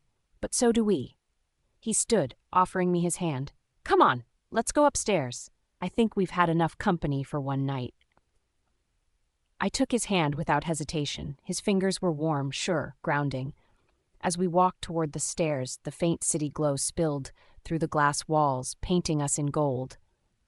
For once, I wasn't thinking about the past or the contract or the chaos that had started it all. Just the man beside me and the feeling that maybe, this time, everything was falling into place. New York unfolds beneath us like a glittering steel heartbeat, loud, alive, impatient. 2 weeks in LA felt like a dream wrapped in warm light, but stepping off the Ellison jet reminds me that reality has teeth and a schedule. The moment the jet door opens, the cold November air slaps my cheeks lightly, almost greeting me with a "Welcome back, babe." Ethan's hand slips into mine, warm and grounding, and the rush of airport sounds fades into the background like some badly mixed soundtrack. He squeezes my fingers once, his quiet way of telling me, "We're home, but I'm not letting go." At the bottom of the stairs, Sarah and Gideon are waiting. Gideon looks like an off-duty model, pretending he doesn't know he's handsome. Sarah is already waving aggressively, jumping like she hasn't called me every single day since we left LA. "Noor!" she squeals, running toward me in heels she has no business running in. I barely have time to open my arms before she slams into me with a hug that could realign my spine. "Madam World Traveler, how was LA? Did you two survive without my corporate oversight?" "Sarah, please," I laugh, clinging to her. "My man whisked me away from you so I could actually breathe." "Wow. Betrayal." She wipes fake tears. "Anyway, welcome back. And just so you know, you have brand deals waiting. 3 of them. And your inbox looks like a crime scene." I groan dramatically. "Let me enjoy the reunion first, nah?" Gideon approaches next, giving Ethan a firm shoulder clap before leaning in to kiss my cheek. Quick, respectful, Gideon style. "Welcome back, ma'am. New York missed you." "Really?" I said, asking in disbelief. "I missed it too." We walk toward the SUV together, and Gideon insists on taking our bags himself, because apparently everyone in Ethan's orbit has a chronic overachiever problem. Inside the car, Sarah and I sit in the back while Ethan takes the passenger seat. The drive from the airport into Manhattan feels surreal, like the world moves too fast, but we're in this quiet bubble of calm. Sarah fills the silence with stories, naturally. "You should have seen The Office last week," she says. "People were losing their minds because Ethan wasn't here, and I said, if this company falls apart because one man is absent, then we need to reevaluate our hiring decisions." Ethan glances back. You said that? Oh, absolutely, she replies proudly. I'm carrying this company on my petite shoulders. Gideon nods. Facts. I laugh until my stomach hurts. God, I missed this. When we finally pull into the Ellison family condo, the warmth hits me instantly. The scent of roasted herbs, fresh bread, and something cinnamon-based. The family is already gathered around the long dining table, elegant but homey. Chantel is the first to stand, gliding toward me in a cream sweater and gold earrings that look like sunshine. Baby girl, come here. Her hug is soft and motherly, exactly what I didn't know I needed. Amy waves from the table, phone in hand. You better sit next to me, Noor. I have updates, and none of them can wait. Sarah lets out a soft, see, everyone missed you, not just me. Lunch feels like a board meeting wrapped in affection. Roast chicken, mashed potatoes, grilled vegetables, comfort food with a luxury twist. So, Amy says, twirling her fork, engagement party planning. We need to lock things in. It's been 2 months. The media is circling like sharks. Ethan leans back, casual but attentive. We're thinking something small, intimate, not a circus. Small? Chantel raises a brow. Anything involving the Ellison name is never actually small. I hold Ethan's hand under the table, squeezing it. Intimate is better. We've had enough chaos. Done, Amy says, already typing on her phone. I'll shortlist locations. The conversation flows easily. Family updates, gentle teasing, lots of let Ethan rest, please jokes. And through it all, Ethan stays close, his hand brushing my knee occasionally, like he needs physical proof I'm here. By the time we leave the condo in the evening, we're exhausted in the best way. Back at Ethan's manor, the silence feels like a warm blanket. Shower? He asks, his voice low. Yes, I whisper. Please. We walk upstairs together, and I catch myself smiling at the familiarity of it, the broad staircase, the echo of our footsteps, the soft lighting reflecting off polished floors. The manor smells like cedarwood and something darker masculine, Ethan's scent embedded in the walls. His room is exactly how I remember it, but still hits different after 2 weeks away. Large, minimalist, expensive without trying. A king-sized bed draped in white linen so soft it looks like clouds. A marble fireplace flickering with warm light. Floor-to-ceiling windows that reveal the skyline like a living painting. Bookshelves lined with architectural texts, design sketches scattered on a side table. A leather armchair by the window, his favorite spot when he's thinking. Muted charcoal tones, brushed gold accents, and a faint smell of the ocean from the diffuser. It's masculine, calm, intentional. Very Ethan. We shower together, steam curling around us, warm water hitting tired muscles. There's nothing rushed about it. He washes my hair gently, fingers massaging my scalp like he's trying to erase the world from my mind. I trace soft circles on his back, feeling him breathe deeper with every touch. When we're done, we slip into fresh clothes, me in one of his shirts, him in soft lounge pants. He pulls me into the bed with him, wrapping his arms around me like he's anchoring himself. I rest my head on his chest, listening to his heartbeat steady, grounding. Missed this, he murmurs against my hair. Me too. There's no need for more words. His fingers draw slow patterns on my arm, and I melt into him, half asleep, half awake, fully safe. The room is quiet except for our breathing and the soft crackle of the fireplace. New York hums faintly outside, but in here, it's just us, warm, tangled home. The morning light filtered softly through the floor-to-ceiling windows of the Ellison Manor, painting the room in muted gold. I sat cross-legged at the marble kitchen island, laptop open, notepads scattered like an architect's blueprint gone rogue. Coffee steamed gently in the ceramic mug beside me, its aroma a comforting tether to sanity as I wrestled with plans for the third branch of Noor's latte and brew. Every detail mattered: the layout, the color scheme, the signature latte menu items, the workflow, the lighting. This branch wasn't just another café. It was a piece of me, a manifestation of years of quiet ambition, and I refused to let it falter. My fingers hovered over the keyboard, drafting projections, when I heard the soft creak of Ethan's footsteps approaching. He leaned against the doorway, sleeves rolled up from his crisp white shirt, dark trousers perfectly pressed, his hair slightly mussed in the way it always was when he hadn't had a proper moment to himself. I looked up, and his eyes, sharp and calculating, softened the second they found me. "Morning," he murmured, voice low, almost a growl. "Coffee?" I lifted my mug in a toast. Already made. He walked over and placed a hand briefly on my shoulder, the warmth of him grounding. But the tension in his jaw betrayed him. Something was brewing on his end. I could feel it radiating. "I have to run a quick call with Keith," he said after a beat, lifting his phone. "Merger stuff. It's tense." His fingers tapped the screen, thumbs moving with rapid precision. I nodded, biting my lip. "No problem. I've got the branch plans here. I just need to finalize the floor layout and menu concepts." His gaze lingered on me, approving yet burdened. I could tell he was proud but weighed down. "You're incredible, Noor," he said softly. "Even when everything else feels chaotic, you make it look effortless." I smiled faintly, grateful but aware we were about to be pulled apart by work before the day had even begun. The phone buzzed insistently beside me, my manager confirming the third branch's potential location, requesting that I meet with architects and contractors today. At the same moment, Ethan's phone rang again. Keith, I assumed. The symphony of competing pressures started quietly and then surged like a storm. I could almost feel the tug in the air, a pull between us. Not in heart, never in heart, but in presence. Ethan exhaled, running a hand through his hair, pinching the bridge of his nose. "I don't know if I have the bandwidth to handle this meeting with Keith calmly. He's impossible today." I rose from my seat, walking toward him. "You'll handle it like you always do. Just don't let it consume you." I handed him a sheet I'd printed, a simple plan for the cafe's signature launches, hoping the tangible reminder of structure might ease the tension gnawing at him. He took it, eyes scanning it quickly, nodding. His hand lingered over mine for a heartbeat, and in that brief contact, I felt our tether strengthen despite the chaos looming on either side. "Thanks," he muttered. "I'll be back before you finish everything here. Don't forget to eat." I chuckled, shaking my head. "I'll survive, you too, okay? Don't forget you have a heart, not just a business empire." He smirked, but it didn't quite reach his eyes. Then, like a shadow fleeing sunlight, he was gone, swallowed by the glass and steel world outside the manor's walls.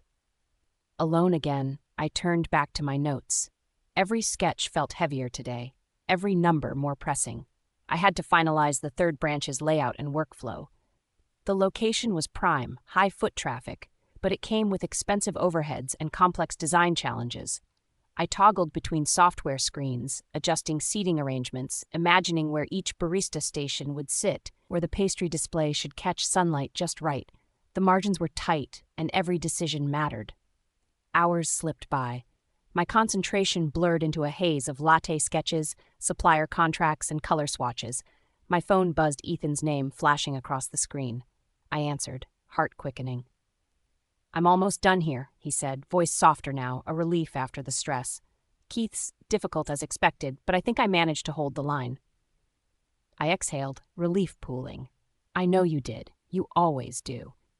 His chuckle was low, a sound that vibrated against my chest through the phone. "How's my business genius doing with the new café?" I couldn't help but grin.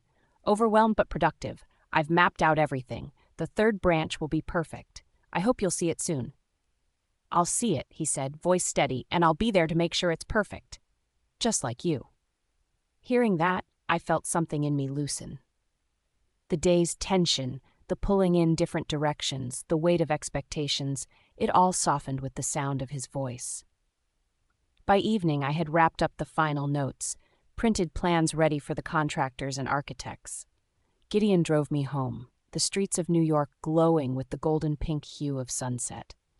By the time I reached the manor, Ethan was already waiting at the door, tie loosened, jacket draped over one shoulder, exhaustion painted delicately across his face. "Tea?"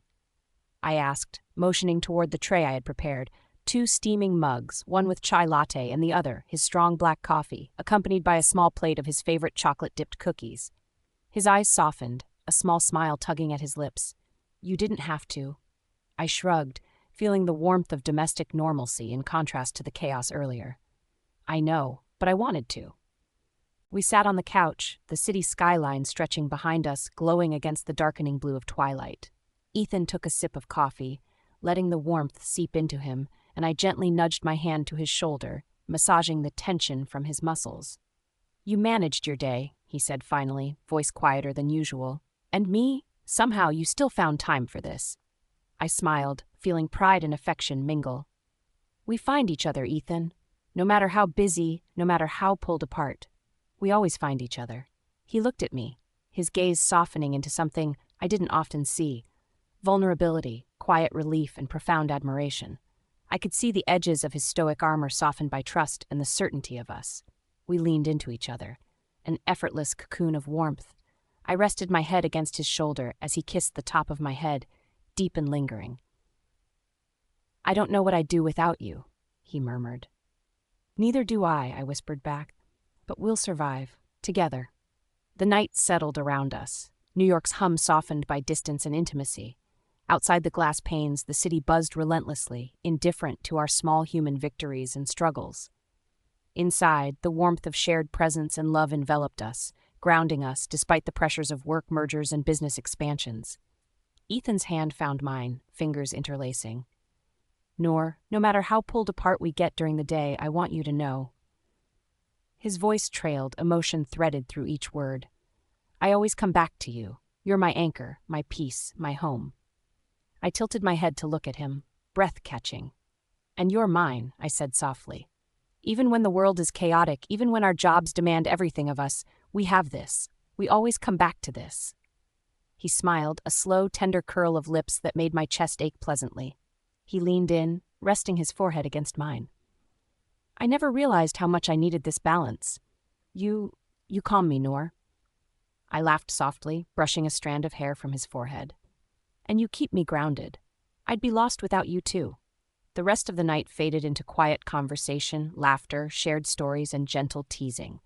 Tea refilled, cookies nibbled. Business plans were discussed only as much as we could bear, but the weight of the day's pressures lifted slightly under the warmth of our shared presence. Finally, we sat entwined on the couch, watching the city lights shimmer across the skyline. My head rested on his chest, listening to the steady heartbeat beneath, reminding me that no matter how busy, no matter how demanding our worlds became, we would always have this quiet, resilient bond that neither work nor chaos could break. And in that moment, I realized that being pulled in different directions didn't have to mean being pulled apart. Not for us.